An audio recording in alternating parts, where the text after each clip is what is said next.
He stood in my mother's kitchen, pouring her expensive scotch just 2 hours after we buried her, and told me I had exactly 48 hours to pack my life into a suitcase before he changed the locks. He thought he was tossing out a helpless parasite. He had no idea he had just handed a loaded gun to a federal forensic accountant. My name is Naomi, and I am 33 years old.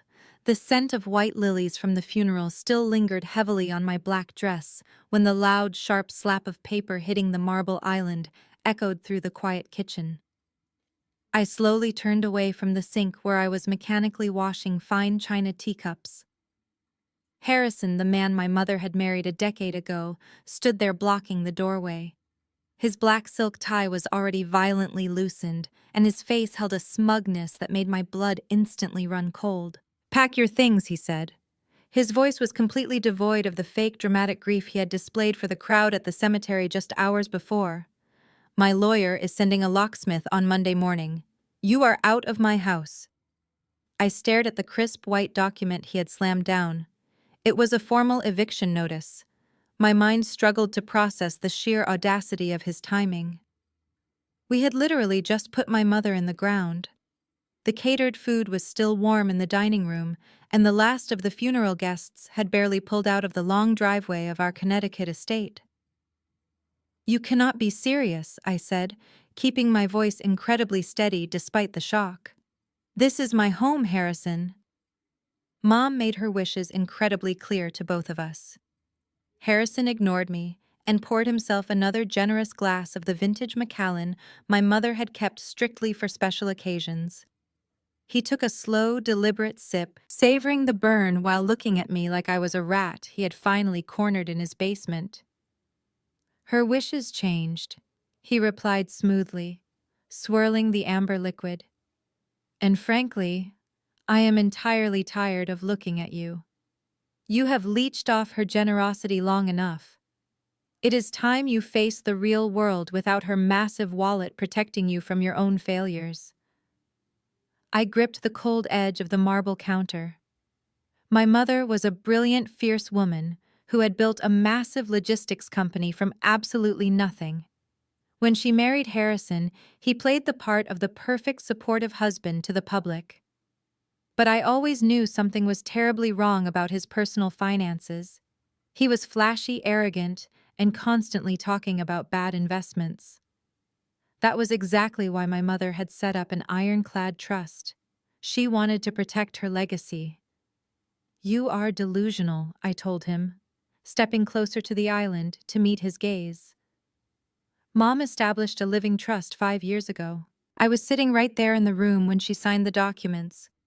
The estate is worth $6.8 million, and this house is explicitly part of it.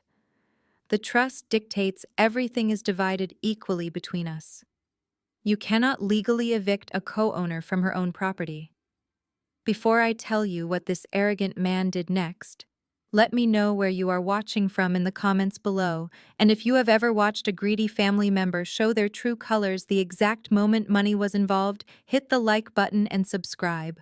You will definitely want to hear how I dismantled his entire life." Harrison let out a sharp, mocking laugh that bounced off the high ceilings of the kitchen. It was the sound of a man who firmly believed he held all the winning cards. He leaned against the counter, crossing his arms, looking down at me with absolute, unfiltered contempt. "A trust," he chuckled, shaking his head slowly, as if I were a profoundly naive child. "You really think a piece of paper from 5 years ago means anything now? You were always so unbelievably arrogant, Naomi. Just like your biological father, always thinking you were the smartest person in the room just because you play with spreadsheets for a living." "I am a forensic accountant," I corrected him sharply, my professional instincts kicking in. "And yes, a legally binding trust means everything in the eyes of the law. It bypasses probate entirely. You have absolutely no legal authority here." "I have all the authority," Harrison snapped, abruptly dropping the amused act. His eyes turned cold, dark, and hard. "You think your mother did not realize what a disappointment you were at the end. You are a cold, calculating number cruncher who never gave her the warmth she deserved." She finally realized who her real family was. My chest tightened painfully. My mother and I had a complicated but deeply loving relationship. We were both pragmatic-driven women. For him to weaponize her recent death against me so quickly was sickening. She would never leave me out, I said, my voice dropping to a dangerous whisper. Harrison smiled, a thin, cruel line stretching across his face.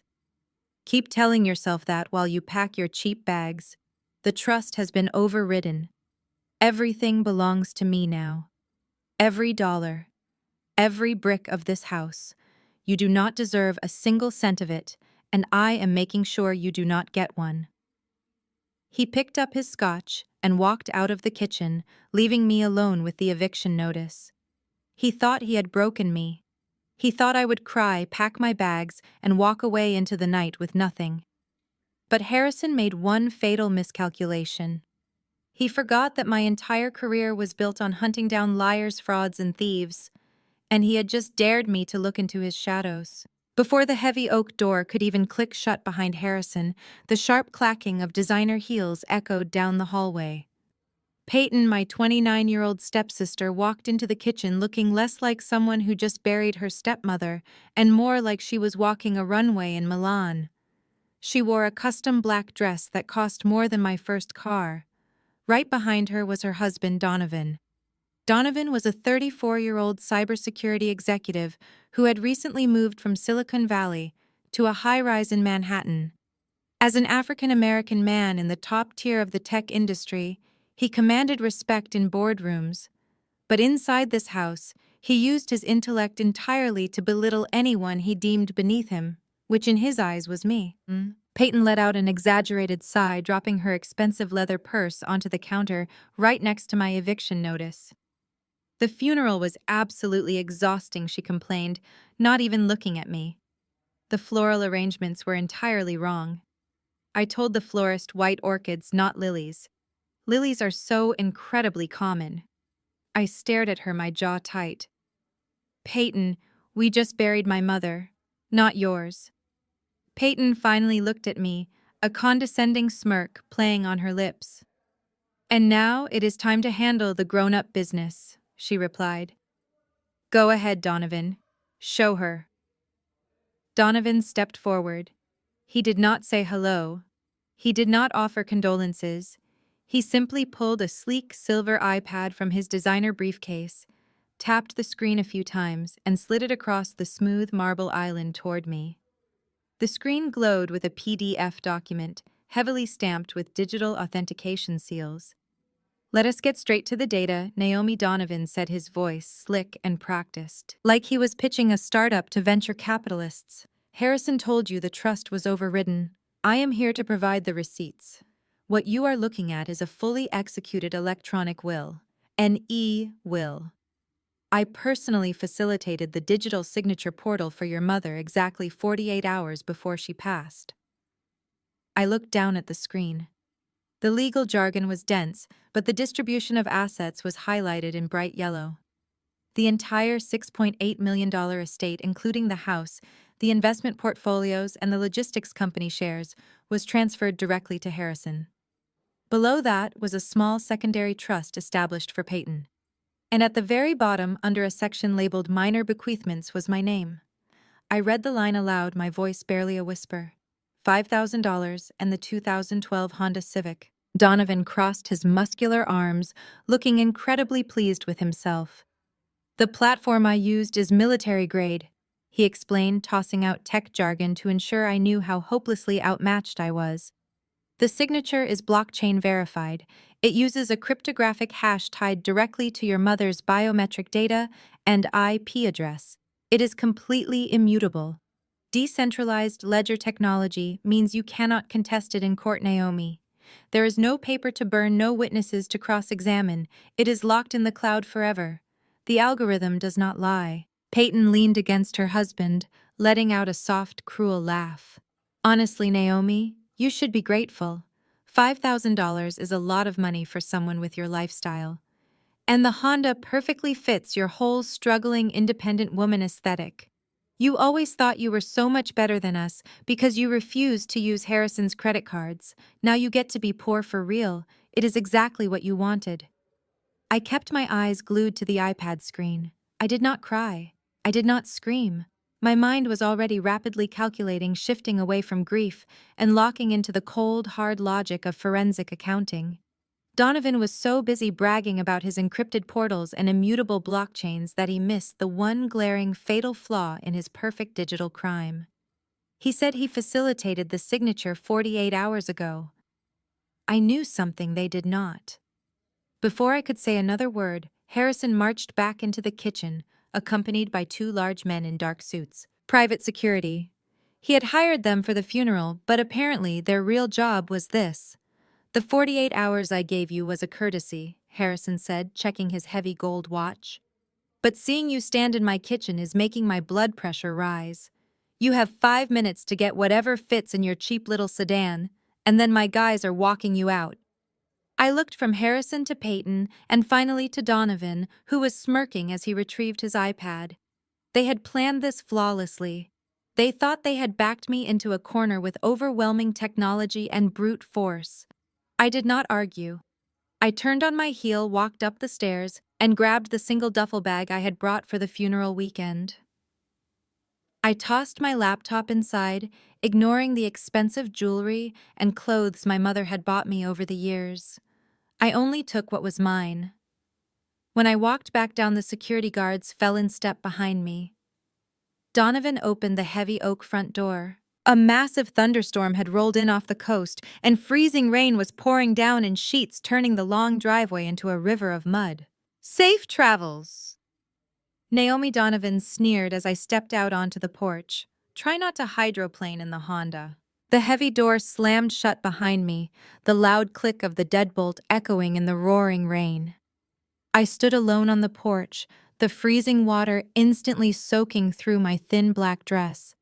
I pulled my coat tighter around myself and sprinted toward my old car parked at the far end of the driveway. I climbed inside, my hands shaking violently from the cold, and locked the doors. The sprawling colonial house stood warm and brightly lit against the dark, stormy sky. They were inside drinking expensive scotch and celebrating their victory. They had successfully thrown me out into the storm. But as I turned the key in the ignition, watching the wipers push away the heavy rain, a slow, dangerous smile spread across my face. Donovan thought his tech jargon made him invincible. He thought an IP address and a digital stamp were foolproof, but he forgot who he was dealing with.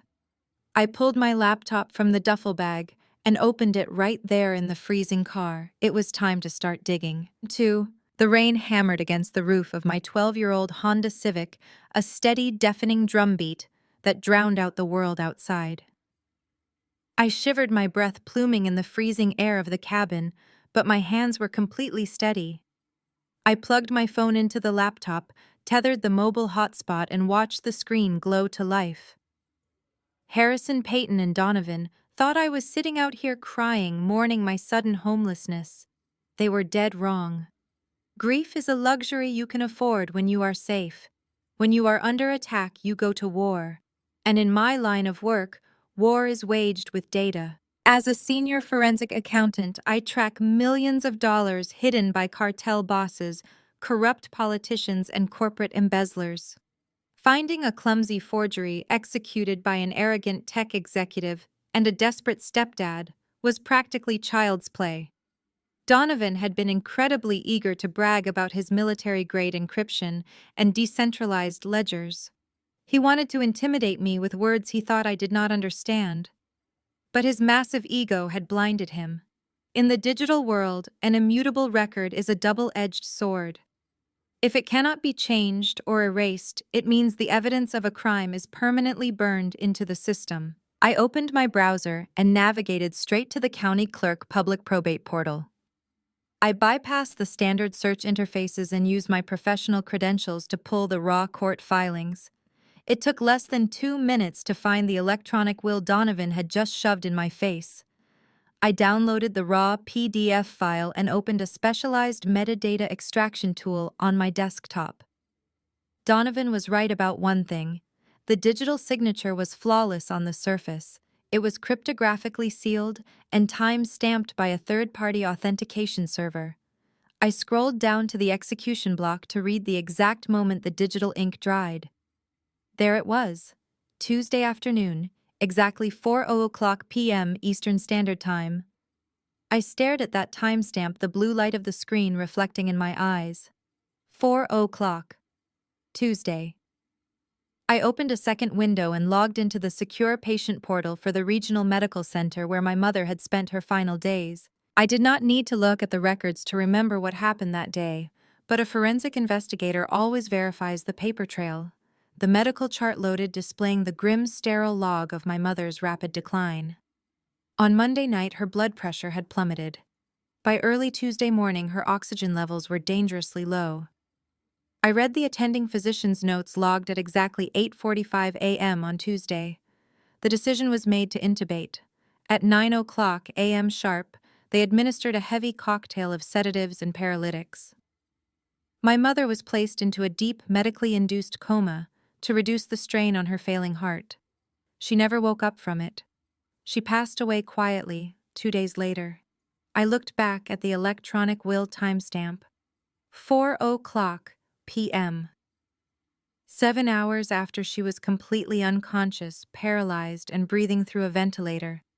A woman in a coma cannot hold an iPad. A woman in a coma cannot enter a complex alphanumeric password, authenticate a biometric face scan, or authorize a multi-million-dollar asset transfer. Donovan had forged it.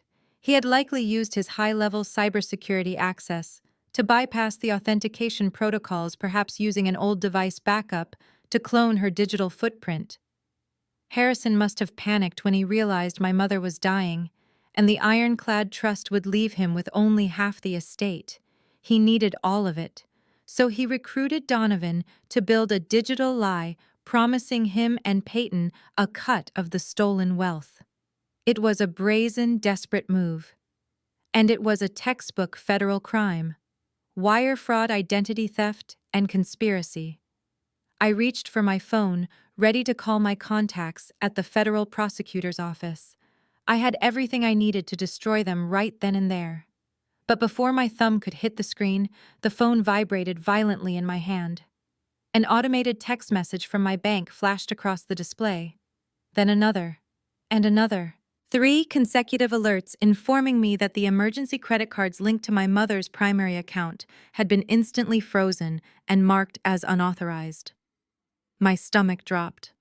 I quickly opened my banking app.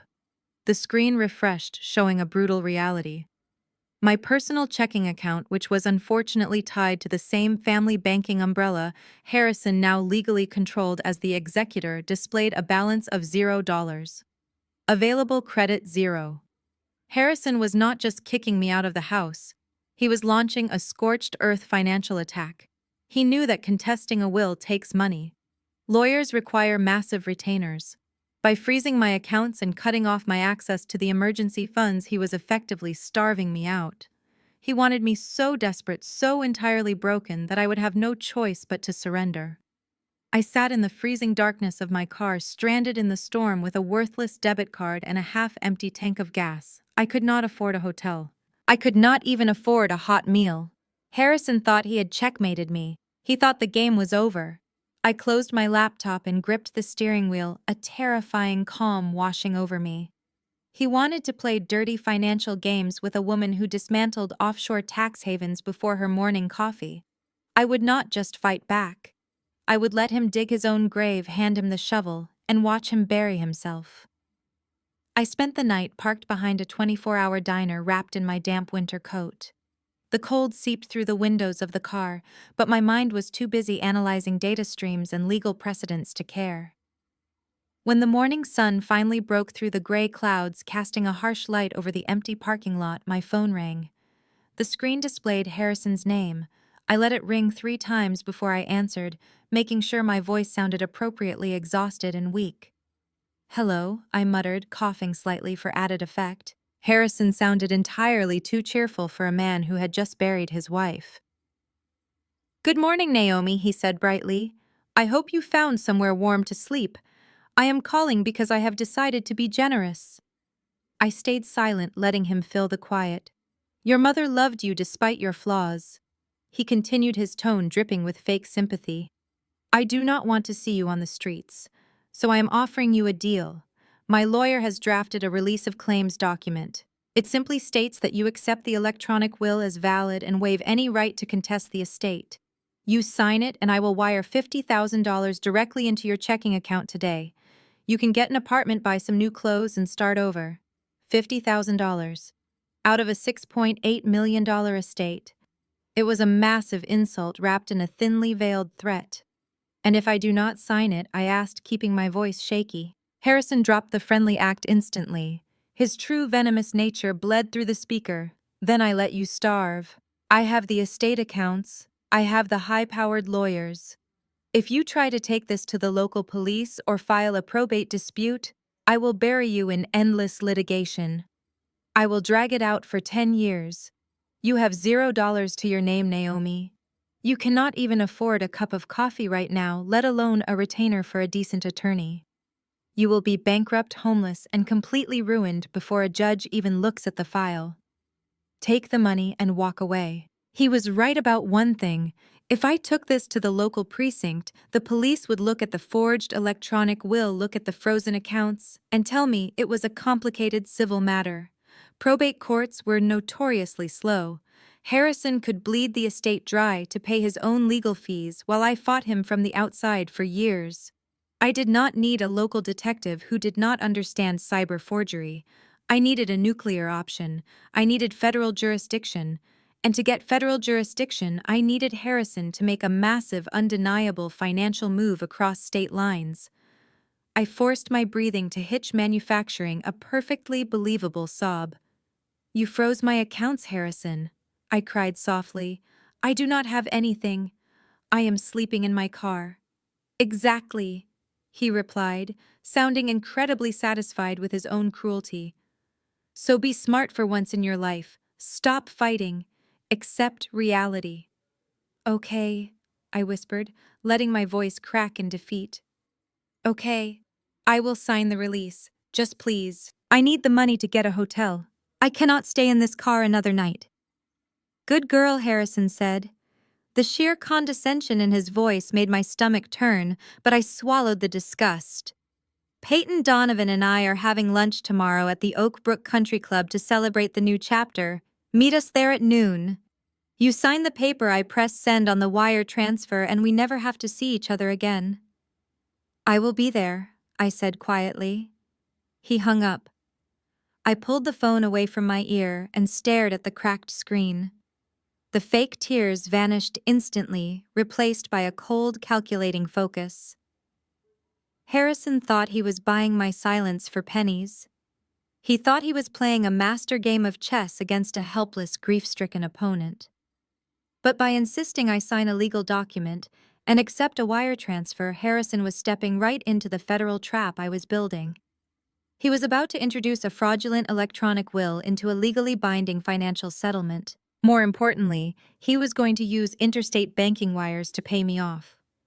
Those two actions alone elevated his little family theft into a major federal crime. Wire fraud carries a mandatory prison sentence. I started the engine of my old Honda. I did not have any money for breakfast, but hunger was a minor inconvenience compared to the adrenaline rushing through my veins. I drove straight to the local public library, walked inside, and found an empty computer terminal in the quietest corner. I had 24 hours to prepare the exact documents I needed Harrison to sign alongside his precious release of claims. He wanted to play the untouchable, wealthy benefactor. I was going to let him put his arrogance in writing. I pulled up the official website for the Internal Revenue Service and began downloading the specific asset disclosure forms that would seal his fate. Harrison thought he had backed a desperate victim into a corner, but he was about to sit down at a table with an apex predator. I pulled my 12-year-old Honda Civic into the sprawling, manicured parking lot of the Oak Brook Country Club exactly at noon. Parked between a row of gleaming European sports cars and luxury SUVs, my faded sedan looked like a bad joke. I stepped out, smoothing down the simple gray suit I had grabbed from my duffel bag. It was completely unwrinkled, but undeniably cheap, lacking the tailored fit that the club's strict dress code usually demanded. The valet gave me a look of pure disdain as I walked past him and up the wide stone steps to the main dining terrace. I spotted them immediately. Harrison, Payton, and Donovan were seated at a prime corner table overlooking the pristine 18th hole. They looked like a promotional photograph for inherited wealth. Payton was wearing a pristine white designer dress, her wrists heavy with gold bracelets that I recognized instantly. They were my mother's.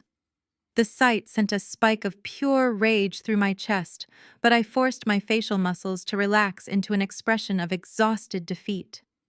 I walked over and pulled out the empty wrought iron chair across from them. "Look who finally made it!" Payton said loudly, not bothering to hide her amusement. "I was starting to think your car broke down on the highway. Are you sure they let you in wearing that suit? It looks like you bought it at a thrift store." Donovan chuckled, adjusting his expensive silk pocket square. "Leave her alone, Payton. Not everyone can afford to dress for success. Some people just lack the bandwidth for it." I sat down and placed my worn leather folio on the table. Harrison did not offer me a menu. Instead, he snapped his fingers at a passing waiter. "We will take another bottle of the Dom Perignon," Harrison ordered smoothly. "The $300 vintage. We have a lot to celebrate today." The waiter nodded and hurried off. Harrison turned his cold eyes back to me. He reached into his tailored suit jacket and pulled out a thick, legally bound document, sliding it across the white tablecloth. "Here is the release of claims," he said, tapping the signature line with a gold fountain pen. "It is completely straightforward. You acknowledge the electronic will is legitimate. You waive any and all rights to contest the probate process. You agree to never contact my family again regarding the estate. You sign right there, and my banker hits send on the $50,000 wire transfer. You can take your little sedan and drive far away from Connecticut." I looked down at the document. It was drafted by a highly aggressive corporate law firm. If I signed this under normal circumstances, I would be legally locked out forever. I picked up the pen with a trembling hand, making sure they saw my feigned hesitation. I took a deep breath, acting exactly like a woman who had given up the fight. I signed my name on the dotted line. Harrison smiled a wide, predatory grin. He reached out to pull the document back, but I kept my hand firmly planted on the edge of the paper. "Wait," I said softly, looking up at him with wide, anxious eyes. "I signed your paper, but I need you to sign something for me before you send the money." Harrison frowned, his smile vanishing. "What are you talking about?" I opened my leather folio and slid a single sheet of paper across the table. It was an official Internal Revenue Service asset disclosure form. The header was dense with tax codes and federal insignias. "My accountant is just a small-time guy," I explained, forcing my voice to sound nervous and embarrassed. "He told me that if you wire me $50,000 out of nowhere, the IRS is going to flag my bank account. They will treat it as taxable income, and I will lose half of it to taxes. I cannot afford that right now. I really need the full $50,000 to survive." Donovan leaned forward, squinting at the form. "What is this?" "It is just a standard gift declaration." I lied smoothly, keeping my eyes fixed on Harrison. "My accountant said that since the estate is still in probate, you just need to sign this declaring that you are the current legal holder of the assets and the source of the funds. It proves the money is a non-taxable gift from the estate, not personal income. If you do not sign it, I will be audited, and I simply cannot handle an audit on top of being homeless." Payton groaned loudly, rolling her eyes. "Oh my God, Naomi. You are always so dramatic about money. Just sign her stupid tax paper, Harrison, so we can drink our champagne in peace. I do not want to sit here looking at her depressing face any longer than I have to." Harrison looked at the IRS form. His arrogance was his greatest weakness. He viewed me as a pathetic, financially illiterate loser who was terrified of a simple tax bill. He did not read the fine print. He did not notice the specific federal statutes listed at the bottom of the page. All he saw was an obstacle standing between him and total victory. Fine Harrison snapped, snatching the gold pen from my hand. He scribbled his signature across the bottom of the IRS disclosure form and threw the pen back onto the table. "There. Are you happy now?" Your precious taxman will leave you alone. I carefully picked up the signed document, blew on the ink to dry it, and slid it safely into my folio. I looked at Harrison, then at Payton, and finally at Donovan. The act was over. The trembling stopped. My posture straightened, and the manufactured fear vanished entirely from my eyes. Very happy, I said, my voice completely devoid of any emotion. Enjoy the champagne. I stood up, turned my back on them, and walked out of the country club. I did not look back. I had what I came for. Harrison had just legally declared under penalty of perjury that he possessed stolen assets. The bait was taken. It was time to spring the trap. The heavy glass doors of the Oak Brook Country Club swung shut behind me, cutting off the faint sounds of clinking crystal and polite laughter. I walked down the sweeping stone steps, the humid summer air hitting me instantly. The valet attendant gave me the same dismissive look he had given me when I arrived, slowly retrieving my faded Honda Civic while casually chatting with a colleague. I did not care. I tipped him with a crumpled $5 bill, slid into the driver's seat, and firmly pulled the heavy door shut. The moment the door latched, the entire world outside ceased to exist.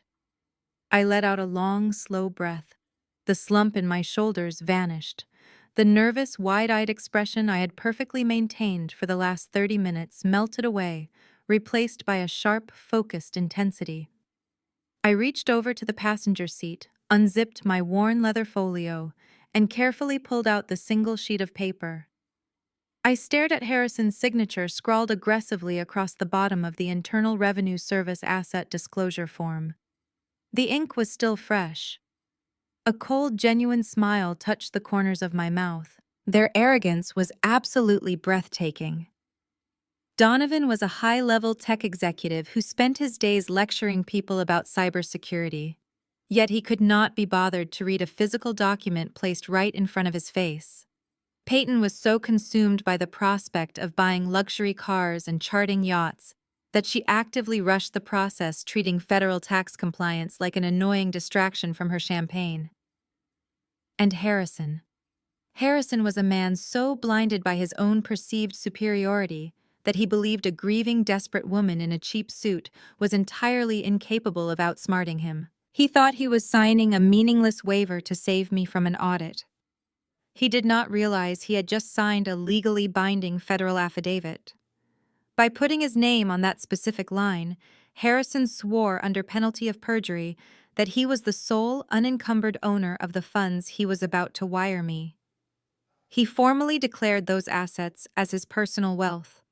But those assets were derived directly from my mother's estate, an estate that had not even begun to clear the mandatory state probate process, especially not under a contested electronic will. He had just documented his own financial crime on federal stationery.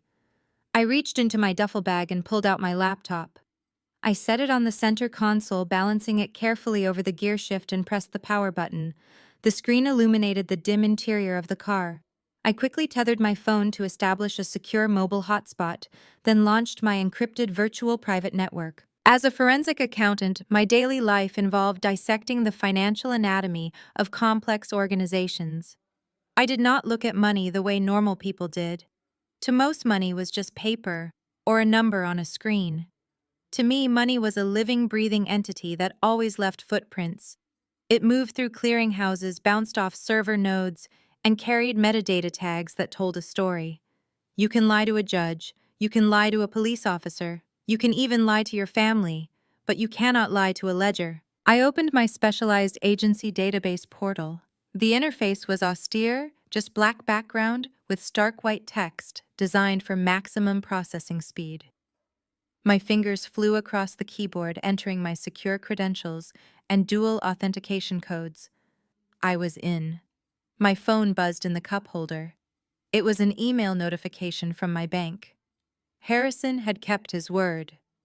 The $50,000 wire transfer had just cleared into my account. He probably thought hitting that send button was the final nail in my coffin. Instead, he had just handed me the master key to his entire financial existence. I opened the wire transfer receipt and copied the originating routing and account numbers. This was the account Harrison was using to hold my mother's stolen millions. I pasted the numbers into my search terminal and initiated a deep trace. The system whirred, querying interbank transfer logs and public financial registries. I watched the progress bar inch across the screen. I was looking for the source of the funds, the velocity of his recent transactions, and the shadow accounts he was inevitably using to hide his tracks. Harrison had painted a picture of a wealthy, successful businessman who simply took what he was rightfully owed. But as the first wave of data flooded onto my screen, filling rows and columns with red flags, offshore transfers, and massive leveraging anomalies, the illusion shattered instantly. The hunt had officially begun, and I was already smelling blood in the water. I sat in the cramped driver's seat of my Civic, the engine idling to keep the heater running while lines of code and financial data scrolled down my laptop screen. The $50,000 wire transfer Harrison sent me was the thread, and I was pulling it hard. Every wire transfer leaves metadata, a digital fingerprint that includes the originating bank, the specific routing protocols, and the account structures behind the sender. Within minutes, I bypassed the superficial banking layer and tapped into the deeper clearinghouse records. Harrison thought his wealth was hidden behind LLCs and corporate veils. But to a forensic accountant with federal database access, a corporate veil is just tissue paper. I ran a reverse audit on the originating account number. The results populated instantly. It was a joint account previously held by my mother and Harrison, now solely controlled by him as the executor. The current balance was exactly $6.75 million. He had already deducted my payoff. But I wasn't interested in the money sitting there. I was interested in where Harrison's personal money was going. I opened a new search terminal and ran his social security number against international wire transfer flags. The screen blinked, and a massive spreadsheet materialized. My eyes scanned the rows, and my breath caught in my throat. Harrison wasn't a wealthy businessman. He wasn't a savvy investor. He was a complete fraud. Over the past 4 years, while he was playing the perfect affluent husband at country club dinners and charity galas, he had been systematically liquidating every single asset he owned. He had mortgaged his own properties to the hilt. He had maxed out lines of credit, and every single dollar was being funneled into a highly obfuscated network of offshore accounts. I traced the destination routing numbers. They led to shell companies registered in Macau, Cyprus, and the Isle of Man. These weren't investment firms. They were known holding companies for international gambling syndicates. Harrison was a degenerate high-stakes gambler. I dug deeper, accessing private credit registries. The picture became terrifyingly clear. He hadn't just lost his own money. He was heavily leveraged with unlicensed lenders, loan sharks. He currently owed over $4 million in immediate high-interest debt to people who didn't send collection letters, they sent enforcers. The timeline clicked into place perfectly. His massive debt had reached a critical maturity date just weeks before my mother fell ill. He was cornered. If he couldn't produce millions of dollars immediately, he was a dead man. He needed my mother's money, not just to maintain his lavish lifestyle, but to literally save his own life. But my mother's ironclad trust stood in his way. The trust ensured the estate would be divided equally, leaving him with roughly $3.4 million. That wasn't enough to cover his gambling debts and keep up the facade of wealth. He needed the entire $6.8 million. And he needed it fast before the loan sharks came calling. When my mother was suddenly put into a medically induced coma, Harrison saw his only opportunity. He couldn't force her to sign a new paper will, but an electronic will verified by a supposedly independent tech expert. That could work. That could bypass the trust entirely. That was why he brought Donovan in. Donovan wasn't just a smug brother-in-law. He was the technical architect of the fraud. A sharp ping from my laptop pulled me from the realization. A new data stream had finished compiling. It was the IP log for the electronic signature on the forged e-will. Donovan had boasted about his military-grade encryption and decentralized ledgers. He wanted me to believe the signature was untraceable. I opened the log file and initiated a packet trace. Donovan was good. He had bounced the IP address through 3 different VPN servers located in Eastern Europe to mask the origin. To a local detective or a standard probate lawyer, it would look like the signature came from a secure encrypted medical portal. But Donovan made the classic mistake of a Silicon Valley tech bro. He focused entirely on the software and completely forgot about the hardware. Every device connected to the internet has a MAC address, a unique hardware identifier hard-coded into the network card. While Donovan was busy encrypting the digital pathway, he neglected to spoof the physical device signature. I ran a query on the MAC address embedded in the eWill's metadata. The system cross-referenced the identifier against registered devices on the Oak Brook Country Club's public Wi-Fi network, where we had just eaten lunch. A match illuminated in bright green on my screen. The device used to forge my dying mother's signature while she was in a coma wasn't an encrypted hospital terminal. It was a personal Apple iPad Pro, registered directly to Donovan. I leaned back against the worn fabric of the car seat, a cold, hard laugh escaping my lips. They were all so incredibly arrogant. Harrison thought he could outsmart the IRS with a forged tax document. Payton thought she could buy luxury cars with stolen money. And Donovan thought his tech jargon made him invincible. They had handed me the murder weapon complete with their fingerprints wrapped in a bow, and now I was going to use it to burn their entire world to the ground. I stared at the bright green text on my screen, confirming the hardware MAC address belonged to Donovan. Pinpointing his personal iPad at the country club was an excellent start, but I knew exactly how expensive defense attorneys operated. They would argue the device was spoofed or stolen, or that someone else had accessed it while he was distracted. I needed something completely irrefutable. I needed the financial backbone of the crime. I shifted my focus away from the hardware and looked directly at the software itself. The forged electronic will had to be hosted somewhere. It presented as a highly secure legal portal to trick the probate court, and Donovan had proudly boasted about his decentralized ledger technology. But even the most complex digital platforms require an initial server host to launch the interface and process the cryptographic hashes. Nothing on the internet exists in a vacuum. I ran a deep domain packet trace on the URL embedded within the digital signature block. The routing pathway was a mess of deliberate misdirection. Donovan had bounced the connection through proxy servers in Switzerland, Brazil, and finally settled in a massive server farm located in Reykjavik, Iceland. It was a textbook choice for tech criminals.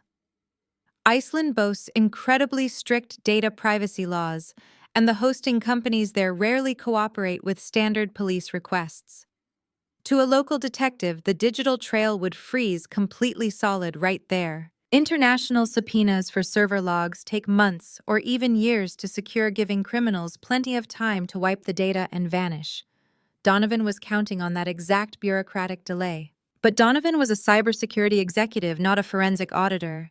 He spent his entire professional life building complex digital firewalls to protect raw data fundamentally, forgetting that money is the one thing that burns straight through firewalls. Offshore server space is not free. Someone had to pay the monthly hosting fee to keep that fake legal portal online. And despite their grand promises of total anonymity, these offshore providers still rely on the exact same global financial clearinghouses to process credit card transactions as everyone else. I bypassed the encrypted server logs entirely.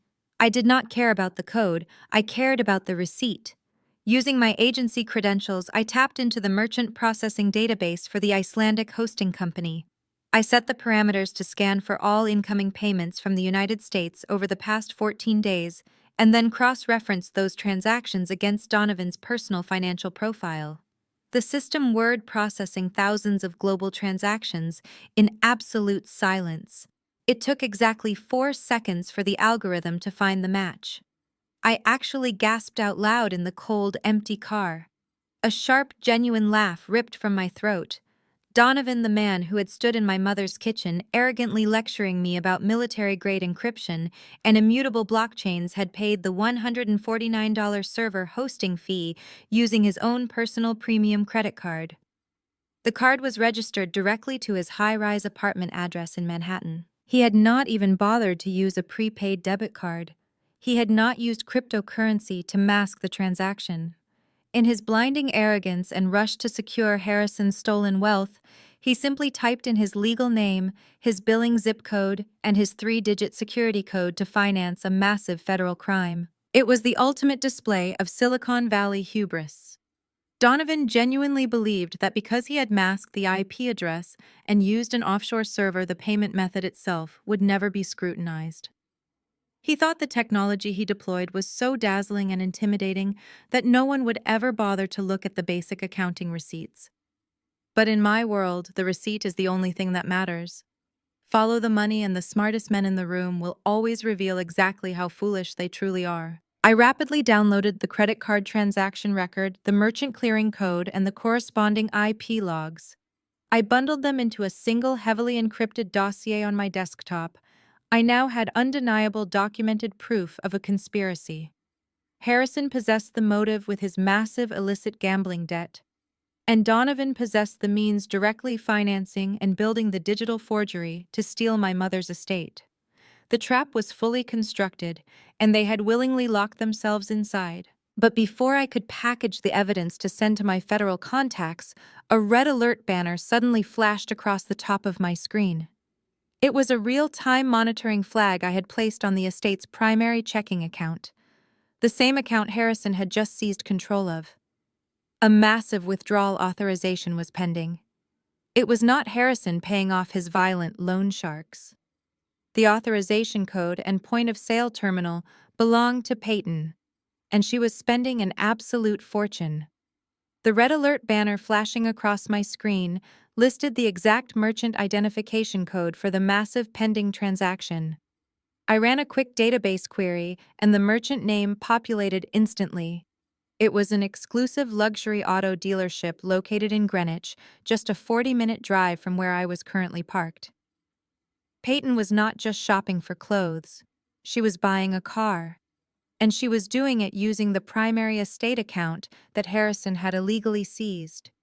I closed my laptop, threw the Honda into drive, and merged onto the interstate.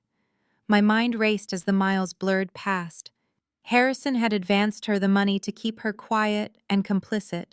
By giving Payton access to the stolen funds, he was tying her directly to the criminal conspiracy. But Payton was too greedy and financially illiterate to realize she was being used as a shield.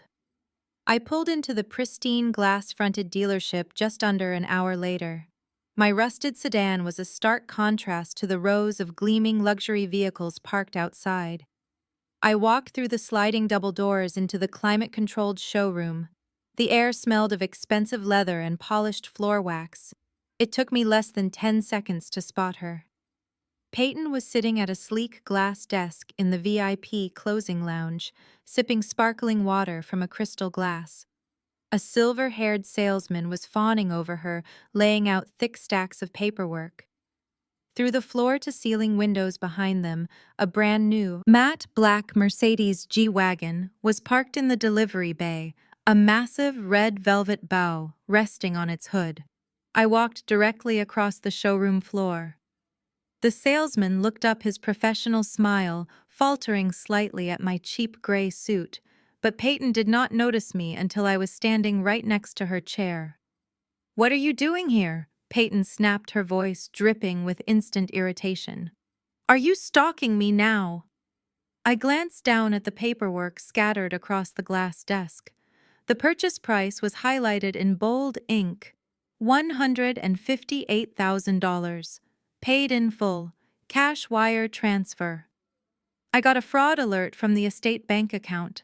I said, evenly, keeping my voice low so the salesman could not hear the details. I am still listed as a secondary contact on my mother's old accounts, even if Harrison froze my access. I came to see if someone had stolen her identity. But I see the thief is just you. Payton let out a harsh, barking laugh. "Do not be so dramatic. Be so..." "Naomi, Harrison transferred my share of the inheritance this morning.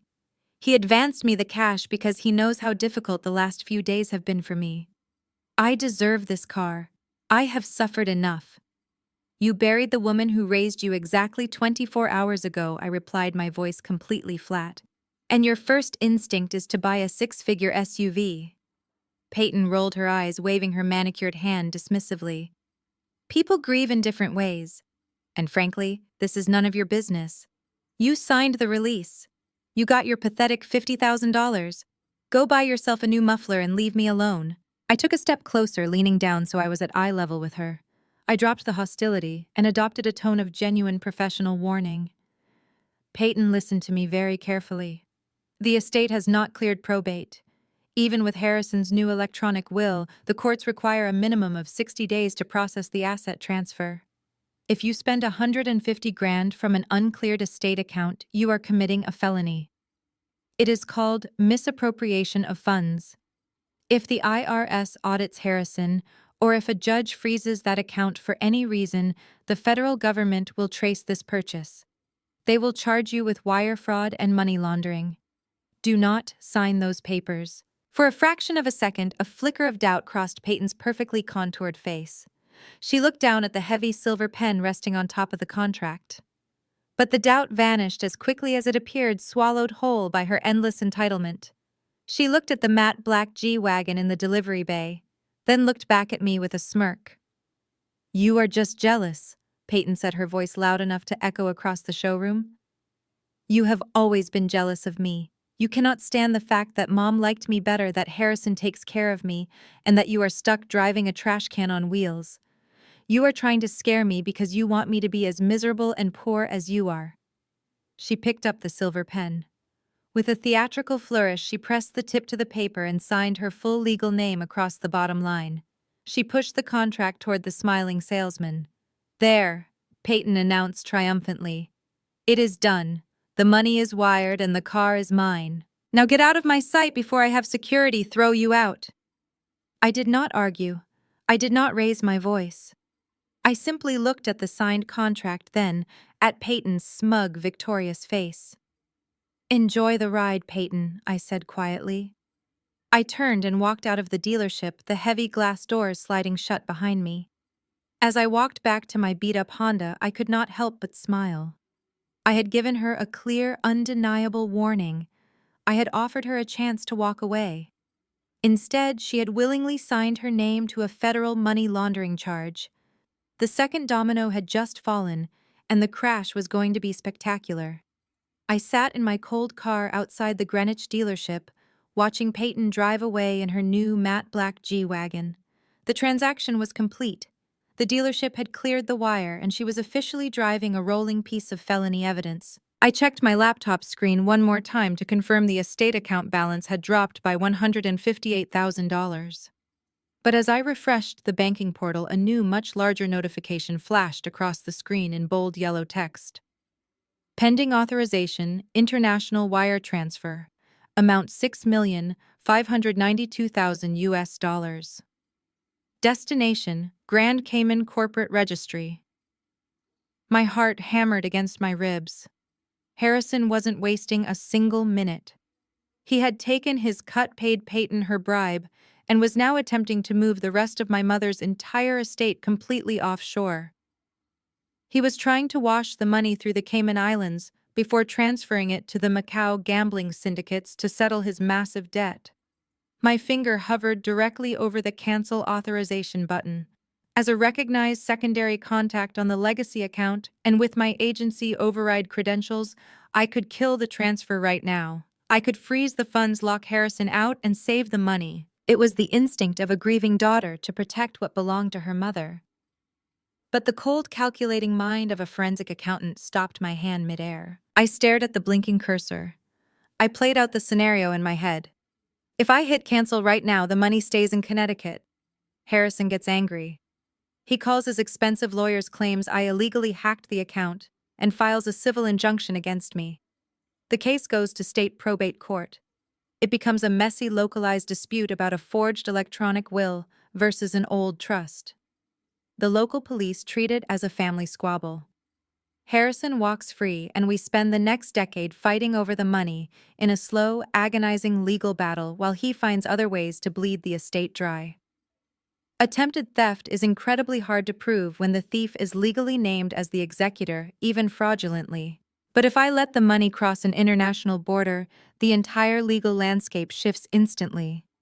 The moment $6.5 million leaves a United States banking institution under fraudulent pretenses, it triggers the Bank Secrecy Act. It is no longer a civil probate issue. It instantly becomes Title 18, Section 1343 federal wire fraud. And because the money is heading to a known offshore tax haven to pay illegal gambling debts, it also triggers Title 18, Section 1956 international money laundering. Those aren't just fancy legal terms. Those are federal felonies carrying mandatory minimum sentences of up to 20 years in federal prison. I looked at the timer counting down on the bank's processing window. 3 minutes until the wire was permanently executed.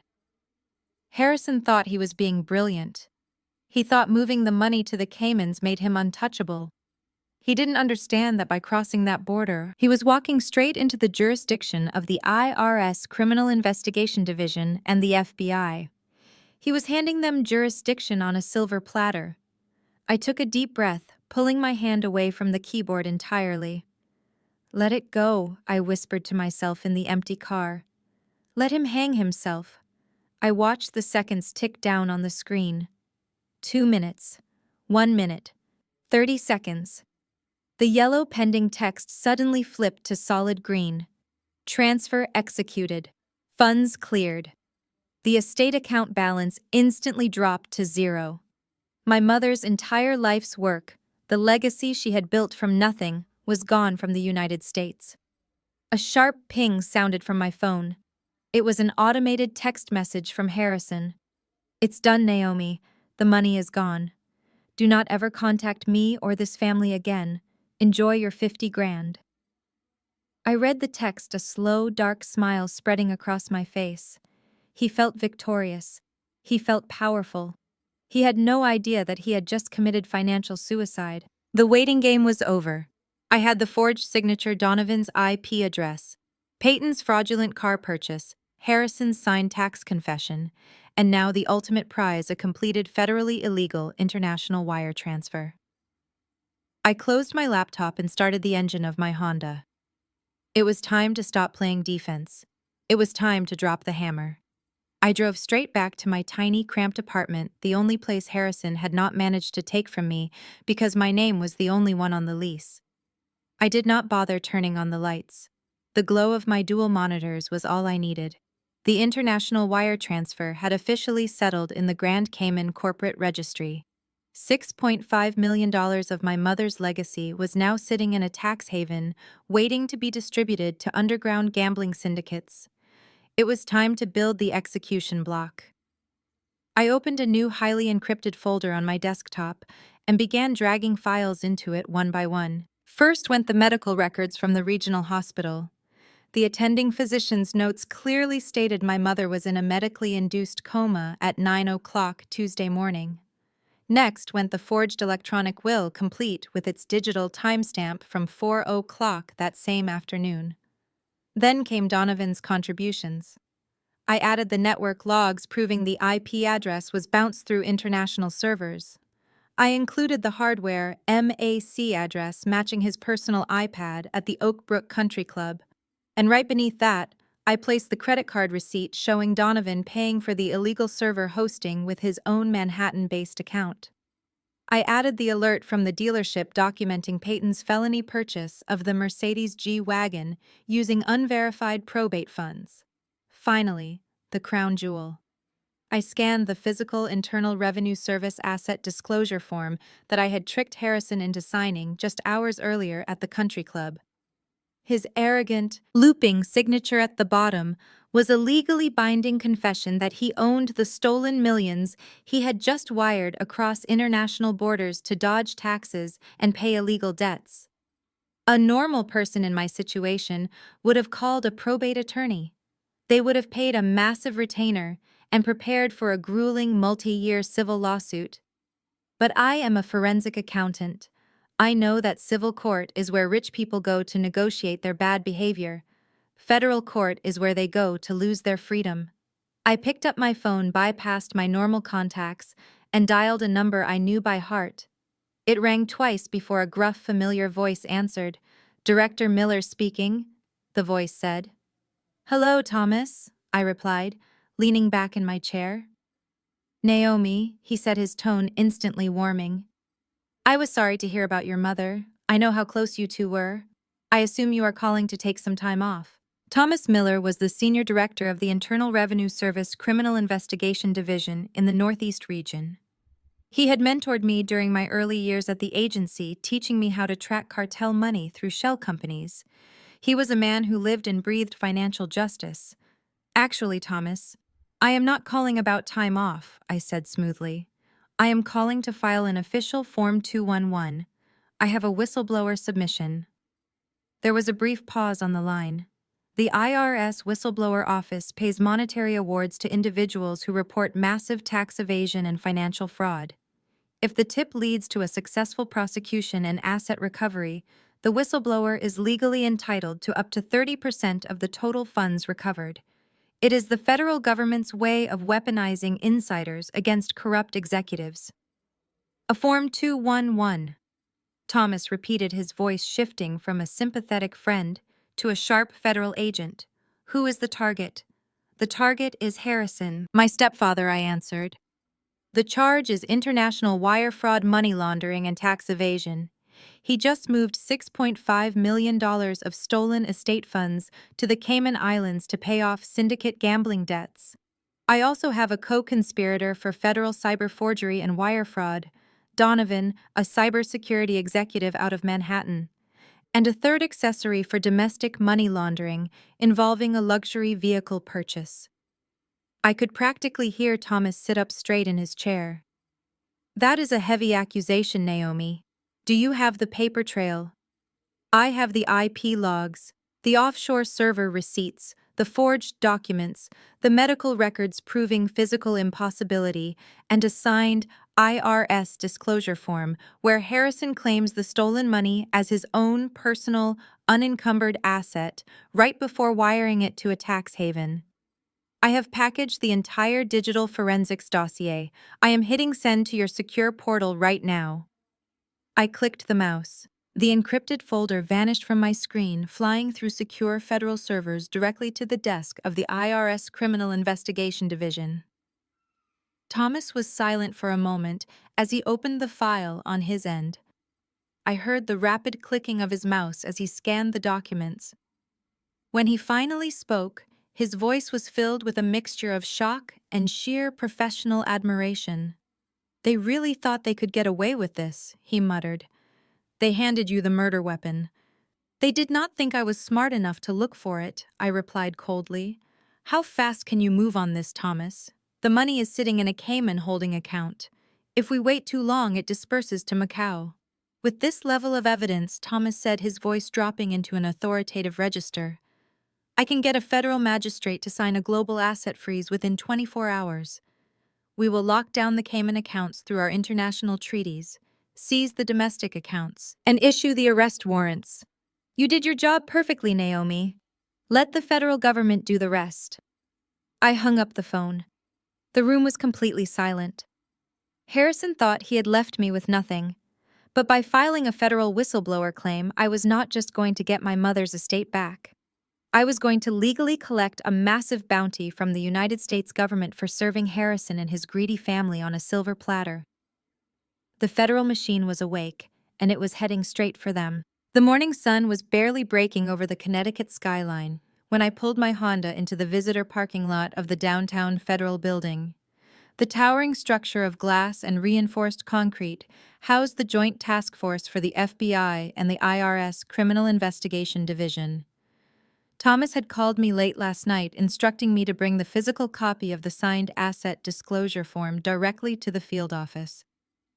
Digital scans were excellent for securing the initial warrants, but federal prosecutors loved having the original ink signature locked away in an evidence room. I walked through the heavy revolving doors and approached the security checkpoint.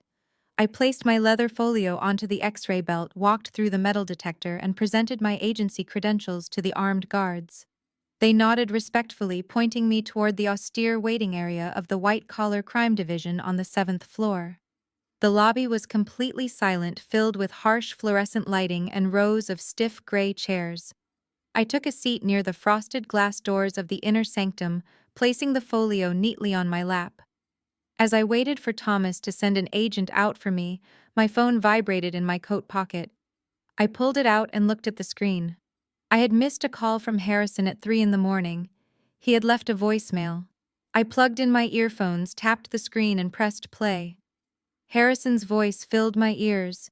He sounded incredibly relaxed, likely holding a glass of expensive scotch, utterly intoxicated by his own perceived brilliance. "Good morning, Naomi." His recorded voice purred, dripping with malicious satisfaction. "I am leaving this message so there is no confusion about where we stand. My offshore accounts are fully secured. The estate is settled. And I realized something late last night. I realized I was entirely too generous with you at the country club." I listened carefully, my eyes tracking the federal agents moving behind the frosted glass doors.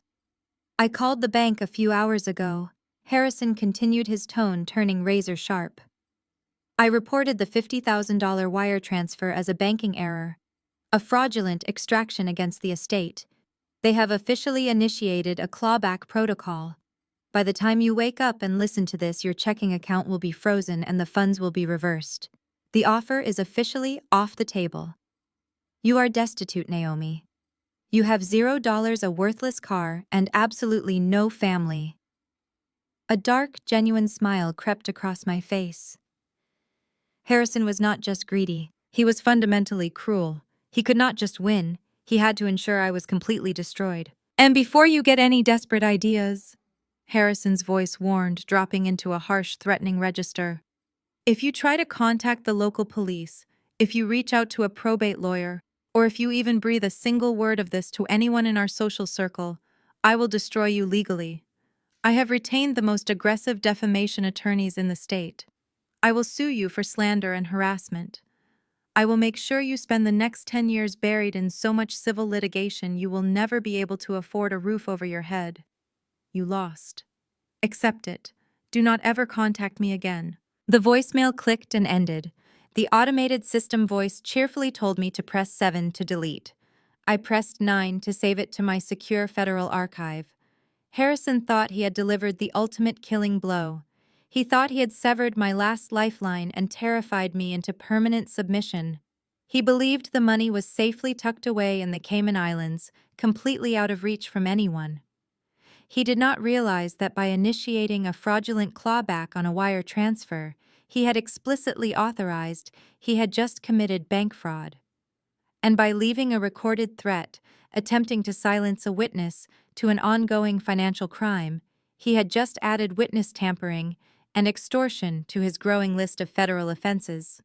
Every time the man opened his mouth, he handed me another 10 years to add to his prison sentence. The heavy frosted glass doors of the inner office suddenly swung open. A tall man in a dark suit walked into the lobby. It was Thomas Miller, accompanied by two stern-looking FBI special agents wearing tactical holsters. "Naomi," Thomas said, walking over and extending his hand. "Thank you for coming in so early." I stood up, shaking his hand firmly. I reached into my folio and pulled out the original IRS asset disclosure form, with Harrison's fresh signature at the bottom. "I brought the physical evidence," I said, handing the document to Thomas.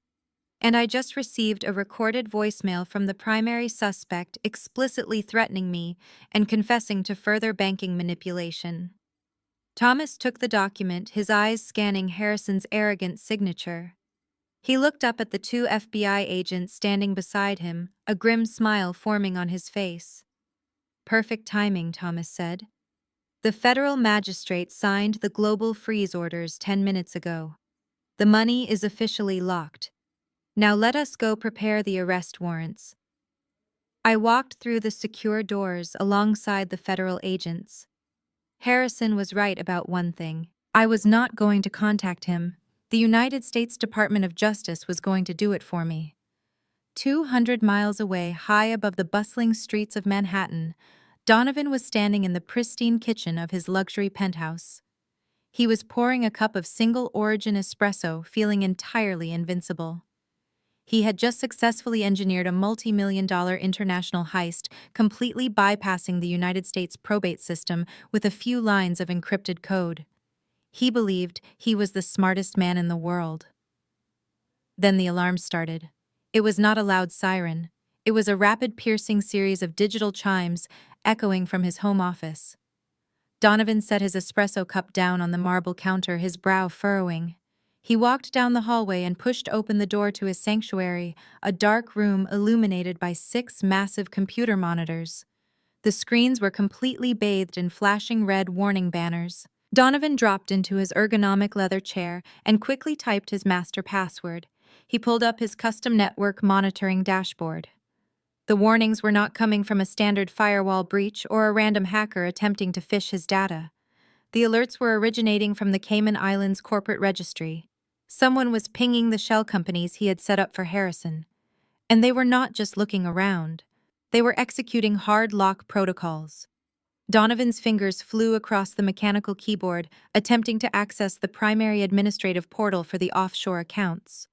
The screen buffered for an agonizing 3 seconds before flashing a stark white message. Access denied. Compliance freeze initiated by international treaty. His blood ran completely cold. A compliance freeze meant the bank was legally ordered to lock the funds, and only a government agency could force a sovereign tax haven to comply that quickly. He grabbed his phone with shaking hands and dialed Harrison. The phone rang 5 times before Harrison finally answered, his voice thick with sleep and irritation. "What is it?" Donovan Harrison snapped. "It is barely 7 in the morning. The Cayman accounts are locked."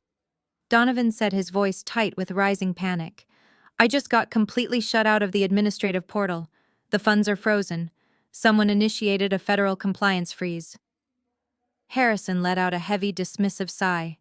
"Calm down, you are overreacting. It is probably just an automated security flag from the bank because of the large transfer amount. Just call them and clear it up." "You do not understand." Donovan insisted, staring wide-eyed at the red banners on his monitors. "This is not a banking glitch. The protocol codes hitting my servers are government level. Someone reported the transfer. Naomi must have gone to the police." "Naomi is a broke, pathetic little girl sleeping in her car," Harrison growled, his arrogance completely blinding him to reality. "I just left her a voicemail stripping away her 50 grand. She has no power. She has no money. Even if she walked into a police station, local cops cannot freeze international accounts in under 24 hours. You are supposed to be the tech genius. Stop panicking, wipe the offshore servers, and burn the digital trail like I paid you to do." Harrison hung up the phone.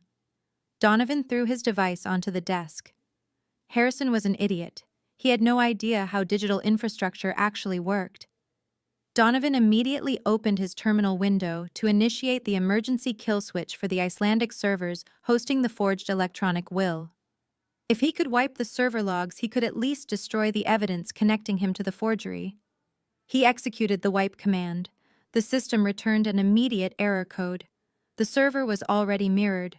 Someone had already downloaded the entire directory. Panic fully gripped Donovan's chest. He pulled up the incoming traffic logs to see exactly what the intruder had accessed before he could shut it down. The intruder had not used a brute force attack. They had used an extraction tool specifically designed for financial auditing. The log showed exactly what files were copied. The intruder had bypassed the encrypted code entirely. They had pulled the merchant processing receipt for the server hosting fee, the receipt that contained Donovan's personal credit card number and billing address. Then he saw the next query. The intruder had pulled the hardware MAC address of the device used to sign the forged document, matching it perfectly to his personal iPad.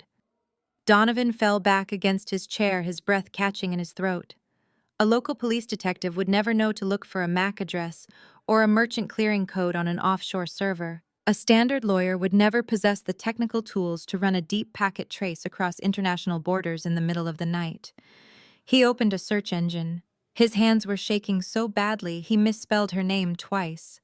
He typed in Naomi's full name followed by her accounting firm. The search results populated instantly. He clicked on her professional biography page. He read the bold text under her name. Senior forensic accountant, United States federal investigator, specializing in international wire fraud and asset recovery. The realization hit Donovan like a physical blow to the stomach. Harrison had told everyone Naomi was just a glorified bookkeeper, a low-level accountant who played with spreadsheets. But she was not a bookkeeper. She was a federal financial predator. She had not been sitting helpless in her car. She had been hunting them. She had played dumb at the country club, letting them feel superior, while she quietly mapped out their entire criminal network. She let the money cross the border just so she could trigger federal jurisdiction. Donovan looked at the frozen screens, his lucrative Silicon Valley career, his freedom, and his entire life dissolving before his eyes. He had left a trail of breadcrumbs so bright and obvious that a federal auditor had scooped them up without breaking a sweat. Harrison had told him to wipe the servers, but Donovan knew the terrifying truth. You cannot wipe a server when the federal government already holds the receipt. Thanksgiving morning arrived with a bitter, biting cold that froze the remaining autumn leaves to the pavement. I stood by the small window of my apartment, wrapping both hands around a hot mug of black coffee, and watched the breath of early morning joggers turn to steam in the air. For millions of American families today was about gratitude, roasted turkey, and football. For Harrison, Payton, and Donovan today was about celebrating their newly stolen wealth. They were hosting a massive catered feast at my mother's estate, inviting 50 of the most elite country club members to show off their undisturbed empire. But for me, today was execution day. At exactly 8:15 in the morning, my phone buzzed on the kitchen counter. It was not a text message. It was a secure ping from my agency portal. I set down my coffee and walked over to my laptop, my pulse remaining steady and completely calm. The adrenaline of the chase was gone. This was the cold, mechanical reality of the federal justice system taking over. I logged in using my dual authentication tokens. An encrypted email from Director Thomas sat at the top of my inbox. The subject line was incredibly brief. Operation Thanksgiving. I opened the message. The text was blunt and professional, detailing the exact actions taken over the last 12 hours. The federal magistrate had not hesitated. The physical signature I provided combined with the digital forensic trail was overwhelming. The Cayman Islands Corporate Registry had fully complied with the international treaty protocols. The $6.5 million was not just frozen, it was actively being repatriated to a secure holding account managed by the United States Treasury. Harrison had absolutely zero access to it. The money was safe. But Thomas had attached something much more important than a bank statement. He had attached the official federal indictment. I clicked the download button and sent the file to my desktop printer. The machine whirred to life, the rhythmic sound of paper sliding through the rollers filling my quiet apartment. I stood there and watched it print. Page after page of devastating legal reality. 50 pages in total. I picked up the first page and read the bold black text at the top. United States of America versus Harrison, Donovan, and Payton. The list of charges was a masterpiece of federal prosecution. Title 18, Section 1, 343 for wire fraud. Title 18, Section 1, 956 for international money laundering. Conspiracy to commit bank fraud. Identity theft. Tax evasion. The printer finally stopped.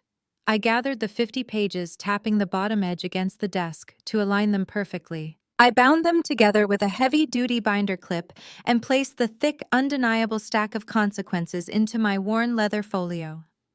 It was time to get dressed. I walked into my bedroom and bypassed the cheap gray suit I had worn to the country club. That suit was a costume designed to make me look weak, defeated, and financially desperate. Today I did not need to play a role. Today I was going to work. I pulled out my sharpest, most impeccably tailored black blazer. It was the exact blazer I wore when testifying before federal grand juries.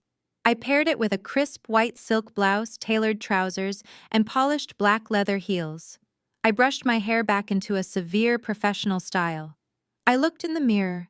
I did not look like a grieving daughter crying in a rusted car. I looked like the absolute wrath of the federal government personified.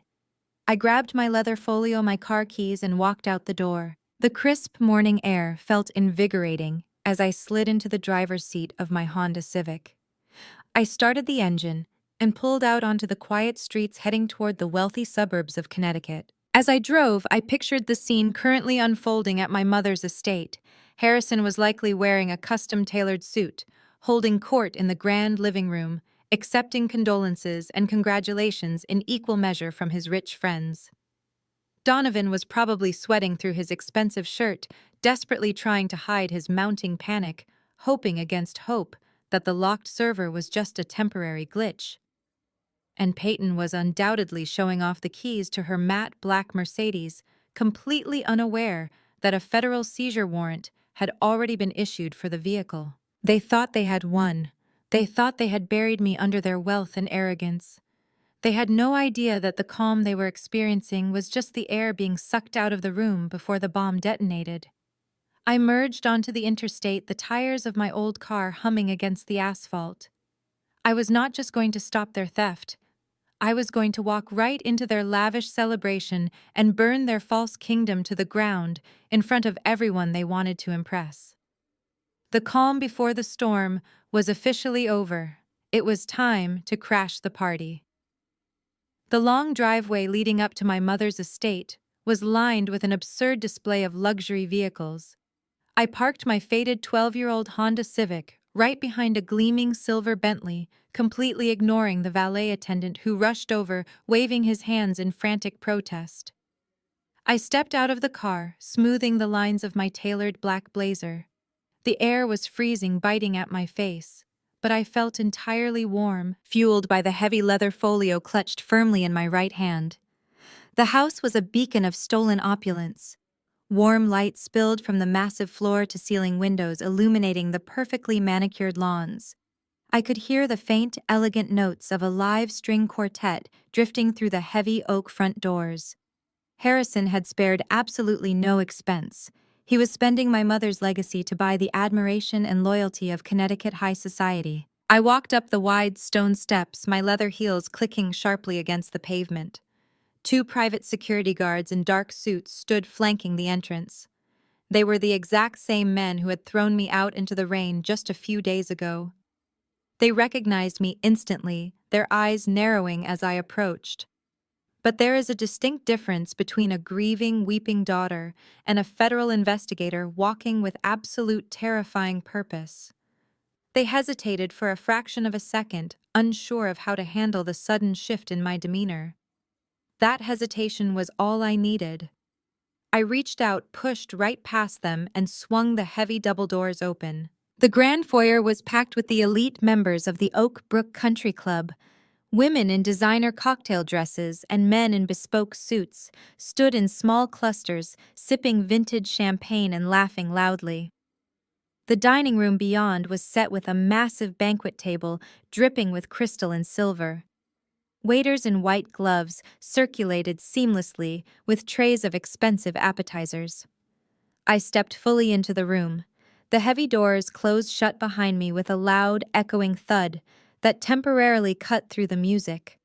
A few guests turned to look at me, their polite smiles faltering at the sight of my severe, businesslike appearance amidst the festive holiday attire. My eyes scanned the room and found them immediately. Harrison was standing near the grand fireplace, a glass of his favorite scotch in hand, loudly telling a story to a captive audience of wealthy investors. Payton was nearby, holding up the shiny new keys to her Mercedes G-Wagon, soaking in the compliments from a group of older women. But it was Donovan who noticed me first. He was standing completely alone near the bar, looking incredibly pale and sweating profusely through his designer shirt. When his eyes met mine, all the remaining blood completely drained from his face. He knew exactly who I was now. He knew exactly what was inside the leather folio I was holding. Then Harrison saw me. He stopped speaking mid-sentence. His confident, arrogant smile vanished, replaced instantly by a mask of pure, unadulterated rage. He slammed his scotch glass down onto the mantel so hard the crystal nearly shattered. The sudden noise made the guests around him jump backward. "What is she doing here?" Harrison bellowed, his voice booming over the string quartet. The music abruptly stopped. The dull roar of 50 conversations died instantly, replaced by a suffocating heavy silence. Every single pair of eyes in the massive room turned to stare at me. I did not say a word. I simply stood there, my posture perfect, my expression completely unreadable. "Get her out of here," Harrison yelled, pointing a shaking finger directly at me. "I told you she was not allowed on this property. She is completely deranged. Her mother's death has broken her mind. She is a trespasser." The two security guards from the front door rushed into the foyer, moving quickly to flank me. One of them reached out, grabbing my upper arm with a heavy, forceful grip. "Ma'am, you need to leave right now," the guard said, his voice low and threatening. "Do not make us drag you out in front of all these people." Payton stepped forward from the crowd, her face twisted in disgust. "Are you actually insane, Naomi? You took the $50,000. You signed the papers. How dare you show up here and ruin our Thanksgiving? Someone call the police and have her arrested for trespassing." Harrison walked aggressively through the parted crowd, stopping just a few feet away from me. His chest was heaving with anger. He leaned in close, his voice dropping to a harsh whisper meant only for me. "I warned you," he hissed. "I told you what would happen if you ever showed your face again. Throw her down the steps." The guard tightened his grip on my arm, preparing to physically shove me backward out the door. I did not flinch. I did not struggle. I calmly turned my head to look directly at the security guard holding my arm. "If you do not remove your hand from me in the next 3 seconds," I said, my voice projecting clearly and calmly across the dead silent room, "you will be charged with assaulting a federal investigator during the execution of an active federal warrant." The guard froze, his eyes darting to Harrison in total confusion. He slowly released his grip and took a step back. I smoothed the sleeve of my blazer, tightened my grip on the folio, and stepped forward, walking right past Harrison to take the center of the room. I walked past Harrison without giving him a single glance. He was completely frozen, the reality of my threat short-circuiting his brain. The crowd of wealthy guests parted immediately as I moved toward the massive dining table stretching across the center of the room. The table was a ridiculous display of gluttony. Silver platters piled high with imported caviar, roasted pheasant, and vintage champagne bottles sweating in silver ice buckets. I reached the center of the table. I raised the thick, heavy stack of 50 printed pages bound by a black metal clip and brought it down against the polished mahogany wood with every ounce of strength I had. The sound was like a gunshot echoing through the high ceilings. The sheer force of the impact shattered a delicate crystal wine glass resting near the edge. Deep red wine exploded outward, bleeding across the pristine white tablecloth like a fresh wound. Nobody screamed. Nobody moved. The silence in the room was absolute and terrifying. The only sound was the soft dripping of spilled wine hitting the hardwood floor. 50 of Connecticut's most elite residents stared at me in total shock. I stood tall at the head of the table, resting my hands flat against the cold wood, and looked out at the sea of terrified faces. "Please do not let me interrupt your meal," I said, my voice cutting through the silence with deadly precision. "I just thought the guests of honor should know exactly what they are eating." Harrison finally broke out of his paralysis. He lunged forward, his face red with panic and fury. "Stop talking right now," he yelled, trying to grab the papers off the table. "This is private family business. She is having a psychotic break." I slammed my hand down on top of the federal indictment, pinning it to the table before he could take it. "This is a federal indictment, Harrison," I said loudly, ensuring every single person in the room heard me clearly. "Brought to you by the United States Department of Justice, the FBI, and the Internal Revenue Service. And there is absolutely nothing private about it anymore." I turned my gaze back to the horrified guests. Many of them were prominent business owners, politicians, and socialites, people who valued their reputations above their own lives. "The man hosting you tonight is not a successful investor," I announced, my voice entirely steady. "Harrison is completely bankrupt. He is drowning in over $4 million of illicit debt to offshore gambling syndicates. The expensive champagne you are drinking, the caviar you are eating, and the very chairs you are sitting on were not paid for by his success. They were paid for with money stolen from my dead mother's estate. A collective gasp rippled through the room. Several guests literally dropped their forks. A wealthy senator standing near the fireplace carefully set his scotch glass down and took a large step away from Harrison. Payton pushed her way to the front of the crowd. Her face was flushed with embarrassment and anger. "Shut up, Naomi," she shrieked. "You are making a fool of yourself." Harrison transferred the estate legally. We have the electronic will to prove it. I looked at Payton, feeling a brief flash of pity for her absolute ignorance before crushing it entirely. "That electronic will is a forgery, Payton," I stated coldly. My mother was in a medically induced coma when it was supposedly signed. Harrison knew he was about to lose everything to his loan sharks, so he panicked.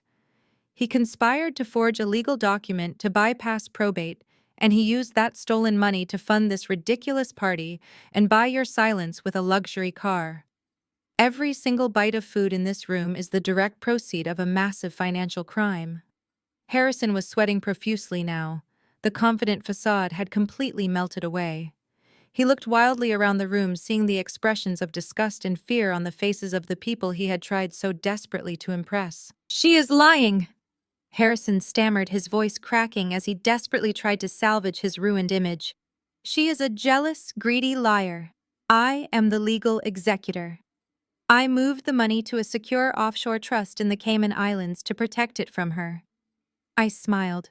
It was a cold, merciless smile. I looked right into his terrified eyes. "Yes, you did move it to the Caymans," I agreed smoothly. "And in doing so, you crossed international borders with stolen funds. That is called international money laundering, Harrison. And that is exactly why the United States government locked your Cayman accounts this morning. The money is gone. You have nothing left." The room remained dead silent.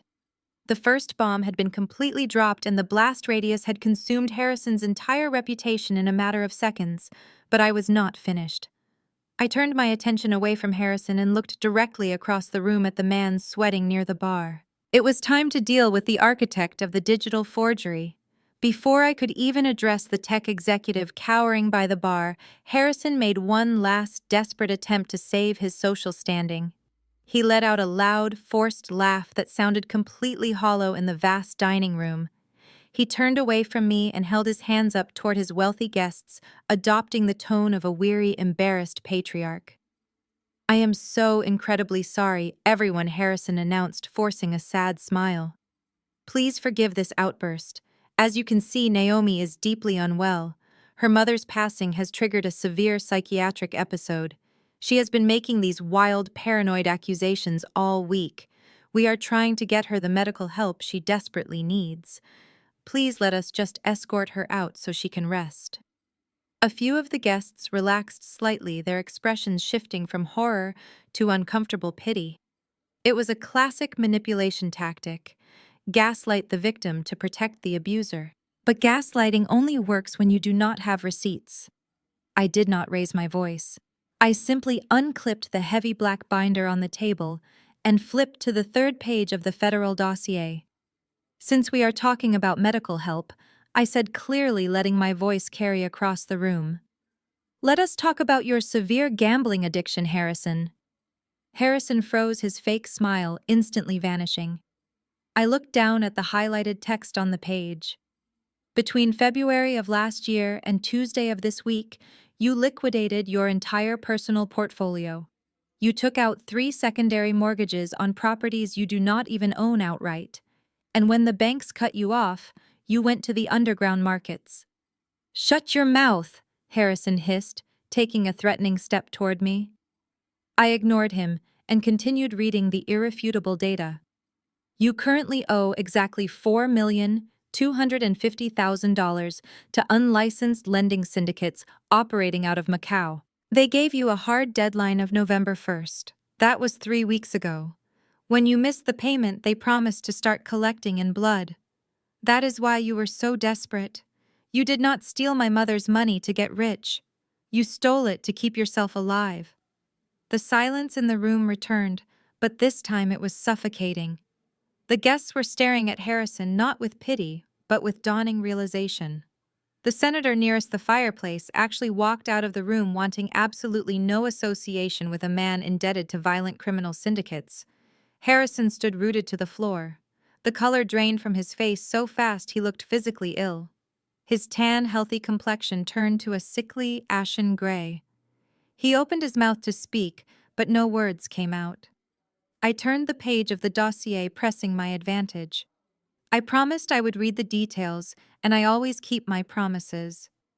Yesterday, you initiated a wire transfer of $6.5 million. You routed it through the Grand Cayman Corporate Registry, account number ending in 7390. From there, it was scheduled to be dispersed into 4 separate shell companies to wash the money before it hit Macau.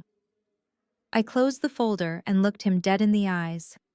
I know the account numbers, Harrison. I know the routing pathways. I know the names of the holding companies. I tracked every single penny you tried to hide.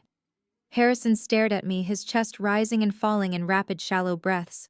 The arrogance that had defined his entire existence was completely gone, shattered into a million pieces on his own dining room floor. In that moment, he finally understood his fatal mistake. He had spent years treating me like a pathetic, useless parasite who just played with spreadsheets. He never bothered to understand what a federal forensic accountant actually did.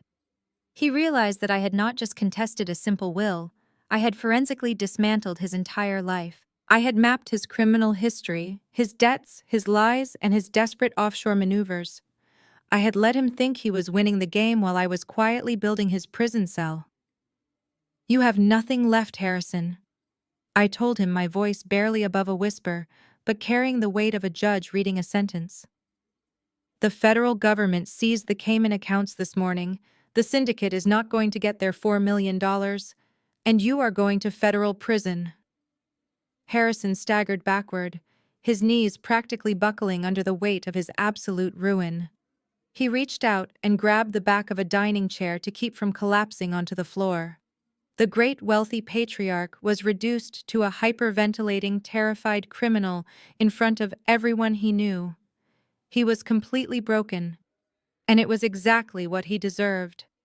Harrison was completely immobilized by his own ruin, his knuckles turning white as he gripped the dining chair to keep from hitting the floor. The heavy silence in the room stretched out thick and suffocating, as the wealthy guests stared at the man they had been drinking with just moments before.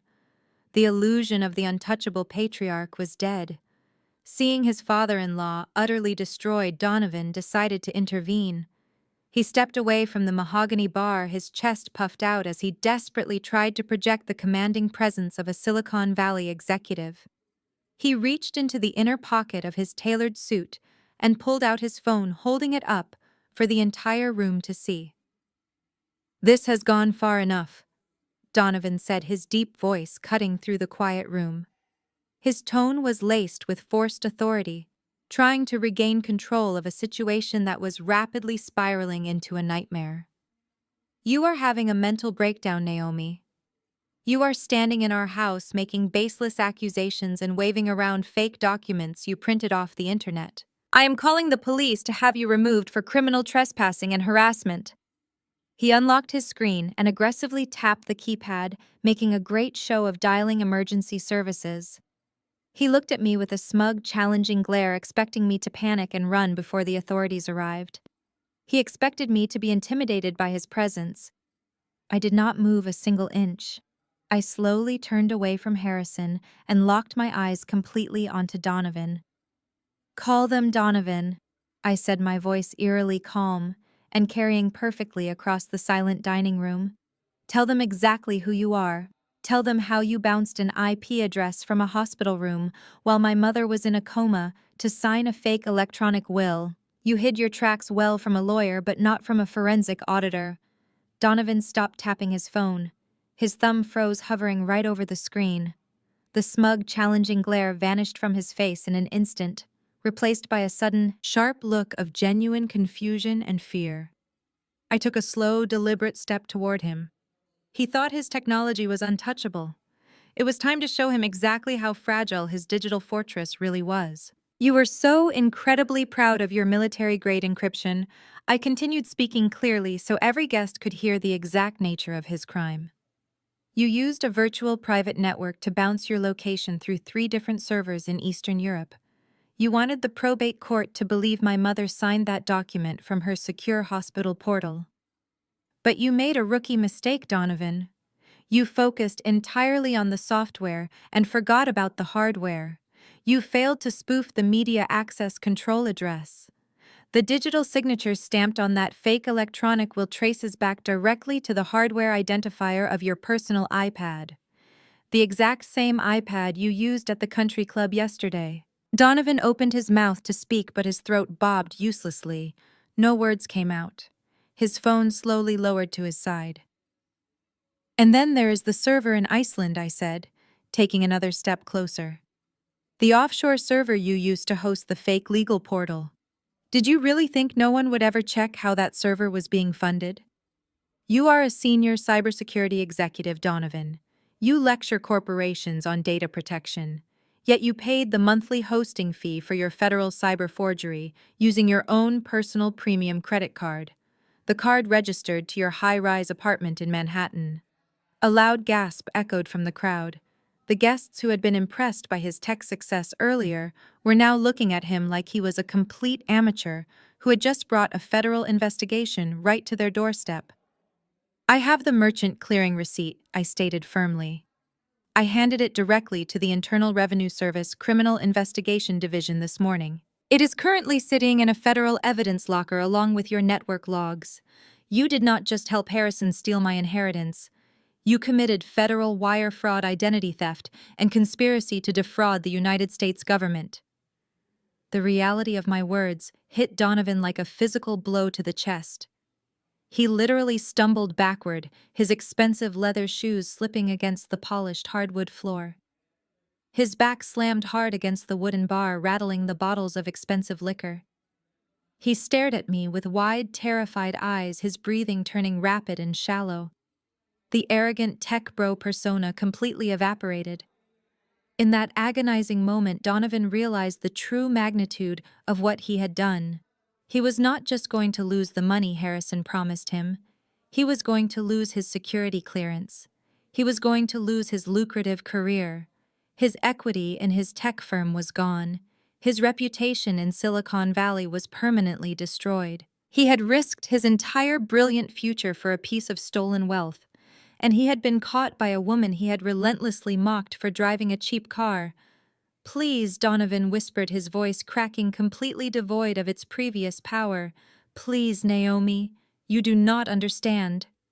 Oh, I understand perfectly, I replied, my voice as cold as ice. You wanted to play a high-stakes digital game. But you forgot that every game has a scorekeeper, and your score is about to be read by a federal judge. Donovan was hyperventilating, his back pressed so hard against the mahogany bar that the expensive liquor bottles rattled with every ragged breath he took. He was completely defeated, his brilliant tech mind finally grasping the inescapable trap he had built for himself. The silence in the dining room was absolute heavy, with the collective shock of 50 elite guests who were watching a prominent family implode in real time. Then the silence was shattered by a loud, high-pitched scream. "You are a liar!" Payton shrieked. She shoved past a group of terrified socialites, her face twisted into a mask of pure, unadulterated fury. She grabbed a delicate china dessert plate from the edge of the dining table and hurled it directly at me. The plate sailed through the air and smashed against the hardwood floor, just inches from my black leather heels, sending sharp shards of porcelain skittering across the room. Several guests gasped and took another massive step back, desperate to distance themselves from the violence. Payton did not care who was watching. She stomped toward me, her fists clenched so tightly her knuckles were white. "You are just jealous of my money!" she screamed, pointing an accusing finger right in my face. "You have always been jealous of me. You cannot stand the fact that Harrison made sure I was taken care of while you got nothing. You are trying to ruin my life because you are a sad, pathetic loser who drives a garbage car and lives in a shoebox. I looked down at the shattered pieces of porcelain at my feet, then slowly raised my eyes to meet Peyton's furious glare. She was completely unhinged, clinging desperately to her lifelong status as the golden child, entirely unable to comprehend that her world was already burning. I reached into the leather folio resting on the table and pulled out a single sheet of paper. It was not part of the thick indictment bound by the metal clip. It was a separate, highly urgent federal order. "Your money," I asked, my voice completely flat and devoid of any emotion. I held the document out toward her. "Take a look at this, Payton." Payton snatched the paper from my hand, her eyes scanning the bold official text at the top of the page. Her furious expression faltered for a second, replaced by a flicker of confusion as she tried to process the heavy legal jargon. "The Mercedes G-Wagon you bought yesterday in Greenwich," I said, speaking slowly and clearly so she would absorb every single word. "You paid $158,000 in cash via wire transfer. I warned you at the dealership, Payton. I told you that spending estate funds before probate cleared was a felony. But you were too arrogant to listen. You thought I was just jealous." Payton looked up from the paper, her lower lip trembling slightly. She glanced nervously toward Harrison, who was still slumped against his dining chair, entirely incapable of defending her. "You initiated a massive cash transfer from a flagged estate account," I continued, my voice carrying across the silent room. "That kind of transaction triggers an automatic suspicious activity report.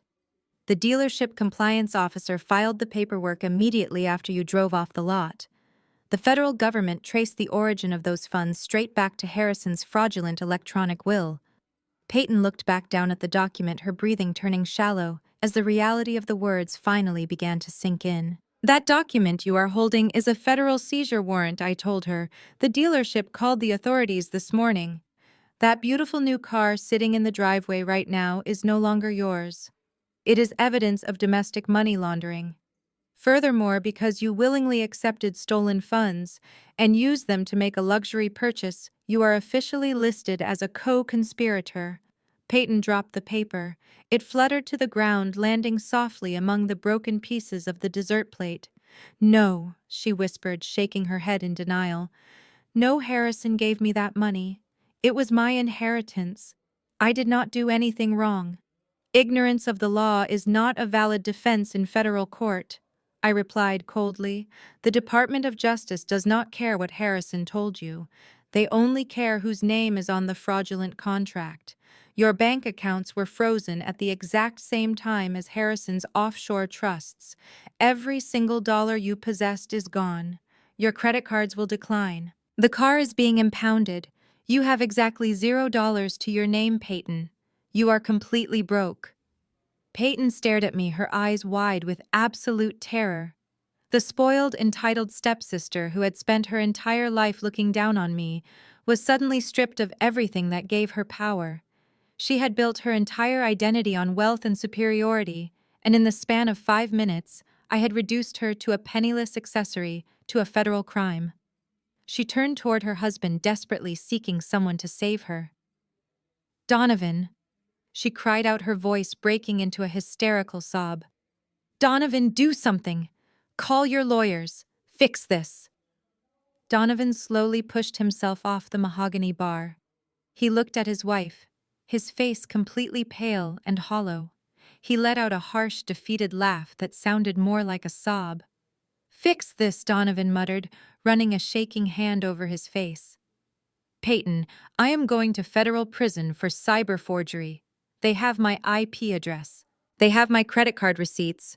We are finished." Payton's knees buckled. She collapsed onto the hardwood floor right in the middle of the shattered porcelain and began to sob uncontrollably. The golden child was broken, and the room was filled only with the sound of her absolute despair. Payton's hysterical sobbing echoed through the grand dining room, but nobody rushed forward to comfort her. The wealthy elite of Connecticut have a notoriously low tolerance for criminal scandal. As the gravity of my words fully settled over the crowd, a silent, synchronized exodus began. The string quartet had already packed their instruments and slipped out the side door. Now the guests were following suit. Crystal champagne flutes were quietly set down on tables and mantels. Expensive cashmere coats were hastily retrieved from the coat check by the foyer. Nobody stopped to say goodbye to Harrison. Nobody offered their sympathies to Payton. They walked toward the heavy oak front doors with their heads down, desperate to escape the blast radius, before their own names ended up on a federal subpoena. In less than 3 minutes, the lavish Thanksgiving celebration was completely abandoned. The grand house felt instantly hollow, littered with half-eaten caviar and spilled wine. Harrison stood completely alone near the head of the banquet table, watching his entire social empire evaporate. The men he had played golf with, the investors he had desperately tried to impress, they were all gone. He looked at Donovan, who was staring blankly at the floor, and then at Payton, who was still weeping among the shattered porcelain. The reality of his absolute ruin finally cracked his stubborn delusion. Harrison turned back to face me. The anger and the arrogance that had fueled him for the past week completely vanished, replaced by a raw, pathetic desperation. He took a shaky step toward me, his hands raised in a gesture of surrender. "Naomi." He choked out, his voice trembling violently. "Naomi, please, we can fix this. We are a family." I did not flinch. I kept my hands resting lightly on the leather folio. "We have not been a family for a very long time, Harrison." He closed the distance between us, his expensive custom suit looking suddenly oversized on his shrinking frame. He did something I had never seen him do in the 10 years he had been married to my mother. His knees buckled and he collapsed onto the hardwood floor right in front of me. The great, untouchable patriarch of the estate was literally kneeling at my feet, looking up at me with tears streaming down his face. "I will give it all back," Harrison pleaded, his voice cracking into a pathetic whine. "I will call the bank right now. I will tell them it was a mistake. You can have the entire $6.8 million. You can have the house. I will sign the deed over to you today. Just call your people, call the IRS, and tell them it was a misunderstanding. Tell them we settled it privately. I cannot go to prison, Naomi. The people I owe money to in Macau, if I go to a federal penitentiary, they will have me killed inside. You know they will. Please, I am begging you." I looked down at the man who had thrown me out into the freezing rain just days after my mother died. The man who had mocked my career, frozen my accounts, and threatened to leave me homeless and starving. He was offering me everything I was already legally entitled to, acting as if it were a grand concession.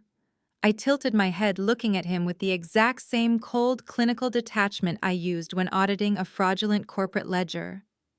"You still do not understand how the law works, Harrison," I said, my voice cutting through his pathetic sobbing. "This is not a civil dispute over a misunderstood will anymore. You cannot just return the stolen goods and pretend the robbery never happened. You committed wire fraud. You forged a digital signature to bypass a medical coma. You laundered millions of dollars across international borders to pay off violent criminal syndicates." Harrison reached out, trying to grab the hem of my black blazer. I took a sharp step back, refusing to let him touch me. "The United States government is the plaintiff now," I continued relentlessly. "I am just the whistleblower who handed them the receipts. I do not have the power to stop the FBI, Harrison. And even if I did, I wouldn't." Harrison let out a gut-wrenching wail, burying his face in his hands as the last shred of his hope was completely extinguished. And right on cue, as if the universe itself was finalizing the audit, a sound pierced the cold November air. It started as a faint whine in the distance, quickly multiplying and growing louder, the unmistakable piercing wail of multiple sirens echoing up the long winding roads of the wealthy suburb. The red and blue lights began to flash through the massive floor-to-ceiling windows, casting a harsh, unforgiving glow over the ruined Thanksgiving feast. The federal authorities were not just coming. They were already here. The wailing of the sirens reached a deafening pitch, vibrating violently through the thick glass of the floor-to-ceiling windows. Outside, the screech of heavy tires tearing across the manicured driveway was instantly followed by the aggressive slamming of multiple car doors.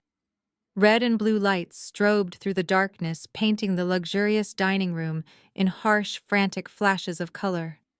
The calm, untouchable world Harrison had built was completely shattering under the weight of federal authority. The heavy oak front doors did not just open.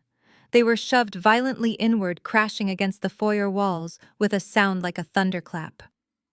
A swarm of men and women flooded into the house. They wore dark tactical gear, heavy utility belts, and windbreakers emblazoned with the bright yellow letters of the FBI and the IRS Criminal Investigation Division. Their heavy boots trampled over the expensive Persian rugs, their radios crackling with sharp authoritative commands that entirely drowned out Harrison's pathetic sobbing. Harrison let out a strangled gasp. He tried to scramble backward away from the approaching agents, his expensive leather shoes slipping frantically against the polished wood. But there was nowhere left to run. Federal agents immediately secured the perimeter, blocking every exit and fanning out across the massive ground floor. The contrast was incredibly stark. Highly trained tactical officers were moving swiftly past tables piled high with imported caviar, roasted pheasant, and overturned champagne buckets. I slowly took a few steps backward, moving away from the center of the chaos. I walked over to one of the side tables where an abandoned silver tray rested. I picked up a crystal glass filled with sparkling water, took a slow, refreshing sip, and walked over to the grand stone fireplace. I leaned against the cool marble mantel, perfectly insulated from the panic, and watched the destruction of his empire unfold with absolute, undisturbed calm. Harrison, a loud voice boomed over the chaos. A tall FBI special agent stepped forward, his hand resting on his utility belt. "Put your hands where I can see them, right now." Harrison raised his trembling hands. Two agents flanked him immediately, grabbing his arms and forcing them roughly behind his back. The sharp metallic click of handcuffs snapping shut echoed through the dining room. It was the absolute finality of that sound, cold and mechanical, that finally broke whatever remaining shred of dignity he had left. He began to sob openly, his chest heaving as the agents patted down his custom-tailored suit. Near the mahogany bar, Donovan was trying to inch his way toward the kitchen, desperately hoping to slip out the back service door in the confusion. Donovan, another federal agent, called out, intercepting him effortlessly. "Do not take another step." Donovan froze instantly. The arrogant Silicon Valley executive who had bragged about his immutable blockchain technology raised his hands in total surrender. Tears were streaming down his face as he muttered panicked apologies to no one in particular. The agents spun him around, slammed his hands against the expensive wood of the bar, and cuffed him tightly. Payton was entirely hysterical. She scrambled up from the floor, her hands bleeding slightly from the shattered porcelain she had been sitting in. "You cannot do this!" she screamed at the top of her lungs, trying to push past a group of officers toward Harrison. "He is my father. He owns this house. Get out of our house!" A female agent stepped directly into Payton's path, holding up a firm hand to stop her. "Ma'am, step back immediately. We have a federal warrant to secure these premises. If you interfere with a federal arrest, you will be taken into custody for obstruction." Payton looked around wildly, her eyes darting from the handcuffed men to the armed agents. She realized for the first time in her entire life that her privilege meant absolutely nothing to these people. She fell back against the dining table, knocking over a crystal wine glass, and watched the nightmare swallow her family whole. The lead FBI agent stood directly in front of a weeping Harrison. "You have the right to remain silent," the agent began, his voice practiced and entirely devoid of emotion. "Anything you say can and will be used against you in a court of law. You have the right to an attorney." Harrison was babbling uncontrollably, completely ignoring the Miranda rights being read to him. "It was a mistake," he cried, spit flying from his lips. "I am the executor. It was my money to move. Please, you have to listen to me. If you cannot afford an attorney, one will be provided for you." The agent continued smoothly, completely unmoved by Harrison's pathetic protests. "Do you understand these rights as I have read them to you?" Director Thomas Miller walked through the grand foyer, his sharp eyes scanning the chaotic scene. He bypassed the weeping suspects and walked directly over to the fireplace where I was standing. He looked at the shattered dessert plate, the spilled red wine, and the terrified expressions of the arrested men. "You certainly know how to make an entrance," Naomi Thomas said quietly, standing beside me and watching his agents execute the warrants. "I just delivered the invitation," I replied, taking another sip of my sparkling water. "They threw the party themselves." Thomas gave a brief nod of approval. "The cyber forensics team is breaching Donovan's Manhattan penthouse right now to seize his private servers. And a flatbed tow truck just arrived in the driveway to impound your stepsister's new Mercedes. We have it all locked down." I watched as the agents pulled Harrison roughly to his feet. As they turned him toward the door, he looked over his shoulder. His tear-streaked face locked onto mine one last time. There was no anger left in his eyes, only the hollow, terrified realization that he had crossed the wrong woman. I did not smile, I did not gloat. I simply raised my glass of sparkling water toward him in a silent final toast as the federal agents dragged him out into the freezing night. The physical reality of the cold steel handcuffs biting into Harrison's wrists finally shattered his brief moment of stunned silence. As the two heavy-set federal agents forcefully marched him away from the ruined Thanksgiving table and toward the grand foyer, his primal survival instinct kicked in, completely overriding his common sense. He planted his custom leather shoes firmly onto the imported Turkish rug, refusing to take another step. He violently jerked his shoulders, twisting his upper body in a desperate, frantic attempt to break free from their iron grip. "Let go of me!" Harrison screamed, his voice cracking with a pathetic mixture of terror and absolute rage. "You have no right to do this to me. I am a respected member of this community. I am a wealthy man. You cannot just barge in here and drag me out like a common thug. This is my house. I own this property.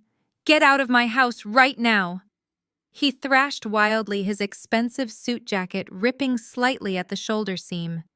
He was sweating profusely, spittle flying from his lips as he tried to physically overpower men who spent their lives taking down cartel bosses. The two agents simply tightened their grip, completely unfazed by his temper tantrum. The lead FBI agent, a man who had clearly dealt with hundreds of arrogant white-collar criminals, did not even blink. He stepped directly into Harrison's line of sight, completely blocking his view of the front door, and looked at him with absolute disgust. "You do not own anything anymore, Harrison," the agent stated, his voice booming with terrifying, unquestionable authority over the noise of the struggle. Under Title 18 of the United States Code, any property purchased, maintained, or operated using the proceeds of federal wire fraud is subject to immediate civil asset forfeiture. You use stolen funds to maintain the mortgage and pay the property taxes on this estate while actively plotting to defraud the rightful heir. Therefore, this house is no longer your private residence. It is an active federal crime scene and property of the United States government. Harrison stared at the agent, his jaw trembling uncontrollably as the sheer weight of the federal law crushed his final delusion. He opened his mouth to argue, to deploy the expensive legal threats he usually relied on to bully contractors and service workers, but his mind was completely blank. "Move him out," the lead agent commanded coldly. The two officers yanked Harrison forward with a sudden, overwhelming force that nearly lifted him entirely off the floor. His pathetic physical resistance crumbled instantly. He stumbled forward, his legs barely able to support his own weight, as they dragged him through the massive double doors and out onto the freezing stone porch. The biting November wind hit him like a physical blow, cutting right through his torn suit. But the freezing temperature was absolutely nothing compared to the complete humiliation waiting for him in the driveway. The flashing red and blue lights of half a dozen federal vehicles illuminated the sprawling property, casting long, harsh shadows across the perfectly manicured lawns. And standing at the edge of the property line, gathered on the sidewalks, and peering out from the windows of their own massive estates, were his neighbors. These were the elite members of the Connecticut high society, The wealthy doctors, the corporate executives, and the prominent judges he played tennis with at the Oak Brook Country Club.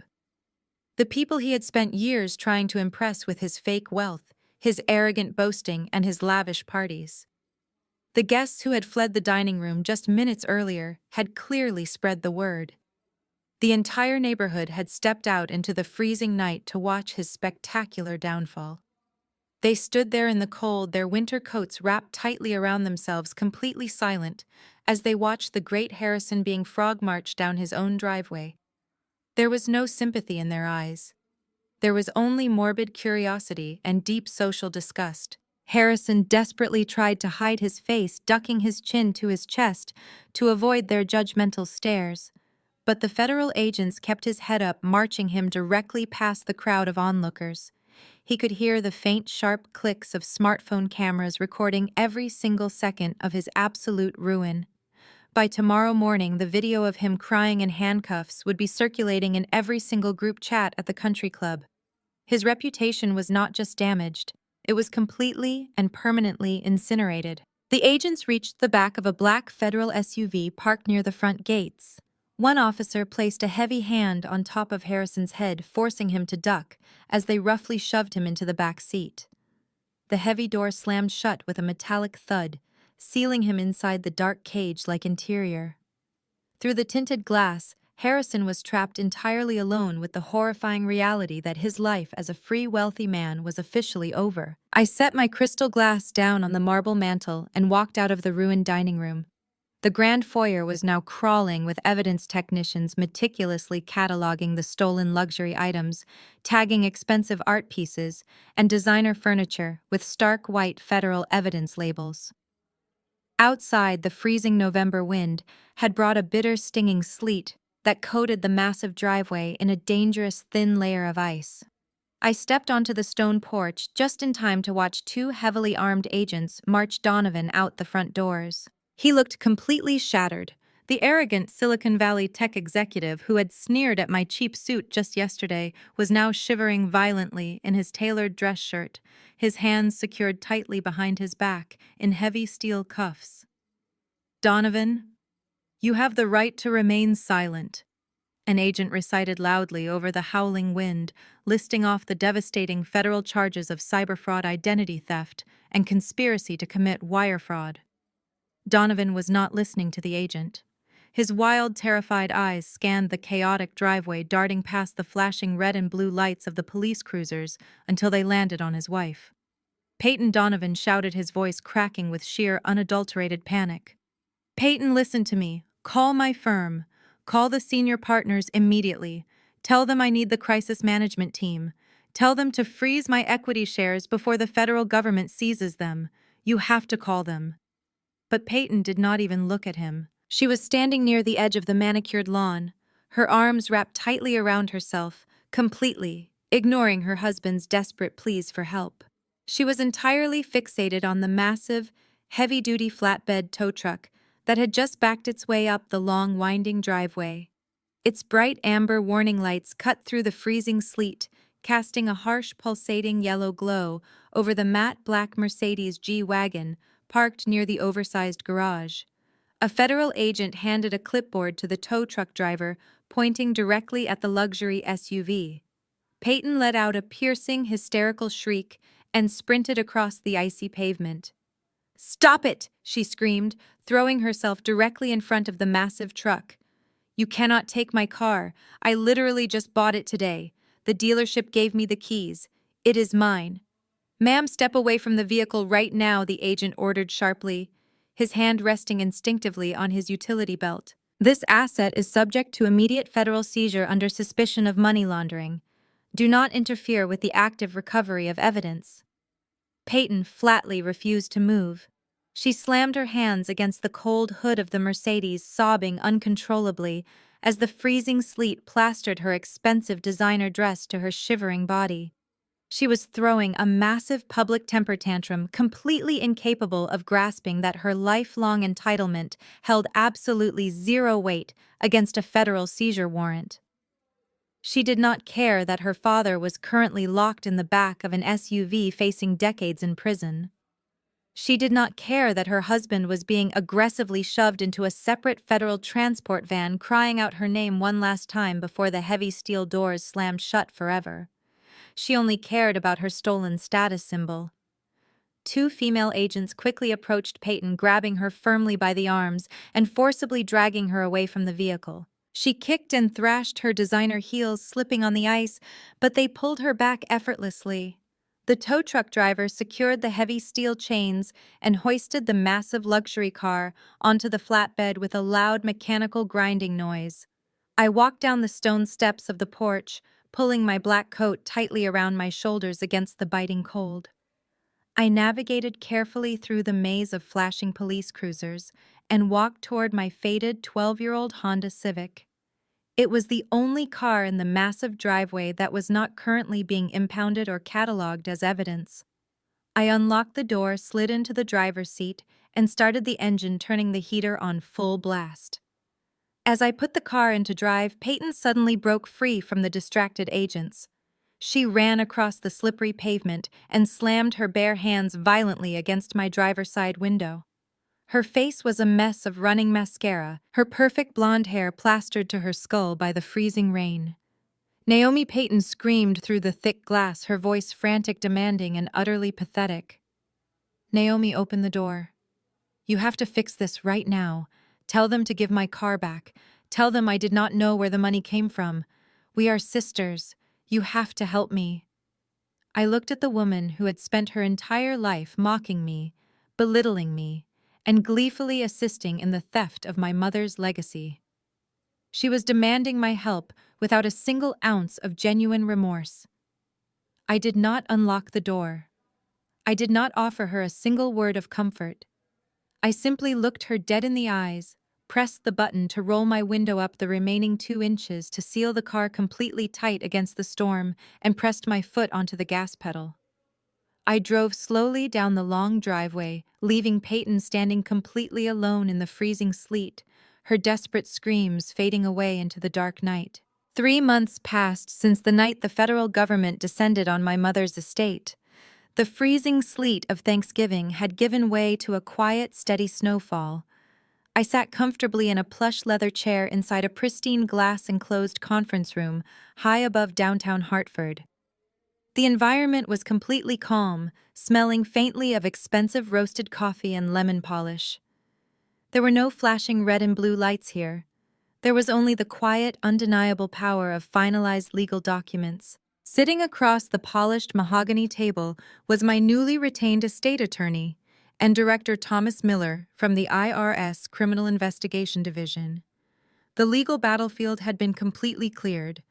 Because the forensic evidence I provided was absolutely ironclad, the state probate court did not waste years in grueling civil litigation. The forged electronic will was invalidated almost immediately. The original trust my mother had established was fully reinstated and executed. My attorney slid a heavy watermarked folder across the table. Inside was the finalized deed to the sprawling Connecticut estate and the legal transfer documents for the entire $6.8 million portfolio. It was now 100% mine. Harrison had attempted to leave me freezing in my car with nothing but a worthless sedan. By doing so, he had triggered a legal clause that entirely stripped him of his own inheritance rights due to extreme financial fraud against the estate. He had tried to take my half, and he ended up giving me his. But my mother's estate was only the first part of the meeting. Thomas Miller smiled warmly and opened a sleek black folder bearing the official seal of the United States Department of the Treasury. "Your mother would be incredibly proud of you, Naomi," Thomas said, his voice filled with genuine respect. He pulled a single crisp document from the folder and pushed it toward me. It was a certified federal treasury check. I looked down at the staggering number printed across the center. It was my official whistleblower bounty. By handing the IRS the exact routing numbers and offshore server logs, I had not only recovered my mother's money, but I had also exposed Harrison's entire decade-long history of tax evasion. The federal government had seized all of his hidden assets before they could be transferred to the Macau gambling syndicates. Under the whistleblower statutes, I was legally entitled to 30% of every single dollar the government recovered from his massive tax fraud network. The United States government was literally paying me a fortune for taking out the trash. I signed the required federal receipt and leaned back in my chair, feeling a profound sense of closure wash over me. The justice system moves at a terrifying speed when a suspect signs a confession on federal tax stationery. There was no dramatic, drawn-out trial. There were no high-priced defense attorneys shouting in a courtroom. Once Harrison's lawyers reviewed the packet traces, the Cayman holding accounts, and the forged IP logs, they immediately advised him to take a plea deal. Just 2 weeks ago, I sat in the back row of a federal courtroom and watched Harrison stand before a judge. He was no longer wearing his custom-tailored suits. He wore a baggy, bright orange prison jumpsuit, his wrists and ankles bound in heavy chains. He looked 10 years older, completely broken and hollow. The judge sentenced him to 15 years in a maximum security federal penitentiary without the possibility of early parole. The dangerous loan sharks he owed money to could not reach him inside, but his life was effectively over. He would spend the rest of his days sitting in a concrete cell, stripped of all the wealth and status he had worshipped his entire life. Donovan met an equally devastating fate. The arrogant tech executive who thought he could outsmart the law was sentenced to 8 years in federal prison for cyber forgery and international wire fraud. The judge permanently revoked his security clearances and ordered the seizure of his lucrative equity shares in his Manhattan tech firm to pay his massive federal restitution fines. The man who loved to use tech jargon to belittle people would never be allowed to touch a computer network again. And then there was Payton. She narrowly avoided a federal prison sentence because the prosecutors determined she was too ignorant of the technical mechanics to be the mastermind. But ignorance did not protect her from the financial blast radius. The government seized the luxury car, froze her bank accounts, and clawed back every single dollar Harrison had illegally given her. She was forced to file for total bankruptcy. I recently heard she was evicted from her luxury apartment and was currently renting a tiny room above a loud laundromat, taking the public bus to work, a minimum wage job. The golden child finally had to face the real world without a safety net. The harsh Connecticut winter finally broke in late April, taking the last stubborn patches of gray snow with it. I stood on the master bedroom balcony of the estate, breathing in the sweet scent of blooming jasmine and fresh spring rain. I held a mug of black coffee, feeling the warm ceramic against my palms. Below me, the sprawling, manicured lawns stretched out toward the heavy tree line, perfectly green and completely peaceful. This house used to feel like a suffocating museum dedicated to Harrison's massive ego. Every room had been filled with heavy, dark mahogany furniture, imported rugs, and ridiculous oil paintings meant to project an image of untouchable old wealth. When the federal government legally handed the deed entirely over to me, my very first act was to gut the interior. I hired a demolition crew to tear out the heavy velvet drapes and knock down the oppressive dividing walls. I let the natural sunlight flood back in. I painted the walls warm, bright colors and filled the rooms with comfortable, lived-in furniture. It was no longer a dark monument to a criminal. It was simply my home, exactly the way my mother would have wanted it. The massive IRS whistleblower bounty sitting in my bank account provided me with a level of financial freedom I had never anticipated, but I knew exactly what I wanted to do with it. I resigned from my position at the federal agency last month. While I loved hunting down international tax evaders for the government, I realized there was a massive, desperate need for my specific set of skills right here on the ground level. I used a fraction of my new wealth to open my own independent financial fraud firm in downtown Hartford. I do not work for massive corporations anymore. I work exclusively for ordinary people who are facing exactly what I faced. I help siblings who are being locked out of family businesses by greedy brothers. I help grieving widows whose stepchildren are trying to forge probate documents.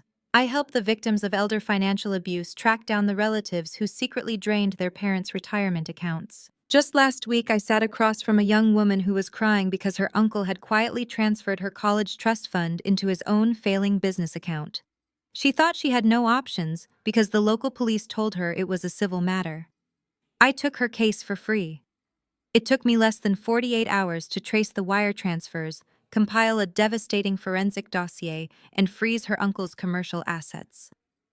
The look of profound relief on her face when I handed her the recovery documents was worth more than any federal paycheck I had ever received. Standing on this balcony, looking out over the beautiful life I fought so hard to protect, I realized a fundamental truth about family. Society conditions us to believe that blood is an unbreakable bond, an obligation that requires endless forgiveness and blind loyalty. But toxic people weaponize that exact concept. They use the word family as a shield to protect themselves from the consequences of their own horrific actions. They demand your unwavering loyalty while completely abandoning their own. Harrison, Payton, and Donovan believed that because they were tied to my family tree, they were unconditionally entitled to my mother's legacy. They believed they could steal, lie, and destroy my life without any repercussions because I was supposed to quietly accept my place at the bottom of their hierarchy. But they forgot that true family is defined by mutual respect, honesty, and protection. Toxic people will always underestimate you. They will confuse your silence for weakness and your patience for stupidity. But their absolute arrogance is always their ultimate downfall. You do not have to fight them with screaming matches, physical altercations, or dramatic confrontations. If you give a greedy person a big enough shovel, they will inevitably dig their own grave. You just have to be patient enough to stand back, document the evidence, and let them do the heavy lifting. The nightmare that began on the day of my mother's funeral did not break me. It forged me into someone entirely new. I lost a deeply toxic family, but I gained absolute ownership over my own destiny. I no longer have to shrink myself to fit into their twisted, abusive narrative. I am the sole architect of my own life now, and the foundation is built on absolute truth and financial independence. If you've ever had a toxic family member, try to take what is rightfully yours. Remember this: don't get mad, get evidence. Thank you for listening to my story. If my journey resonated with you, or if you are currently dealing with entitled relatives who think they can walk all over you, please hit the like button and subscribe to the channel. Have you ever had to cut ties with toxic family members to protect your peace or your future? Share your survival stories in the comments below. You are never as alone as they want you to feel, and your story deserves to be heard. Naomi's story serves as a powerful masterclass in emotional restraint. When faced with the ultimate betrayal, a greedy stepfamily attempting to steal her mother's legacy and leave her completely destitute, her first instinct was not to scream, beg, or throw a public tantrum. The greatest lesson we can take from her ordeal is that toxic people thrive entirely on our emotional reactions. Harrison, Payton, and Donovan expected tears, panic, and reckless outbursts. They relied on Naomi acting like a helpless victim because victims are incredibly easy to manipulate. By remaining completely calm and stripping the raw emotion from the situation, Naomi took away their primary weapon. She understood that explosive anger might feel satisfying in the heat of the moment, but undeniable evidence is what actually wins the war. Furthermore, this story illustrates how arrogance is ultimately blinding. When entitled individuals believe they are completely untouchable, they become dangerously careless. They sign fraudulent documents, leave obvious digital footprints, and publicly flaunt stolen wealth because they simply cannot fathom being outsmarted.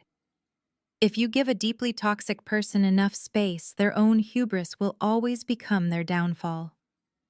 Naomi did not have to resort to illegal tactics or loud public arguments to get her revenge. She simply stepped back, documented their overwhelming greed, and let the truth speak for itself through cold, hard data. We must learn to protect our own peace by refusing to participate in the chaotic games of those who wish to break us. True justice does not require a screaming match or a dramatic confrontation. It requires deep patience, firm boundaries, and absolute proof. Please share this video with someone who needs a reminder of their own inner strength today, and leave a comment below about a time you chose calm over chaos.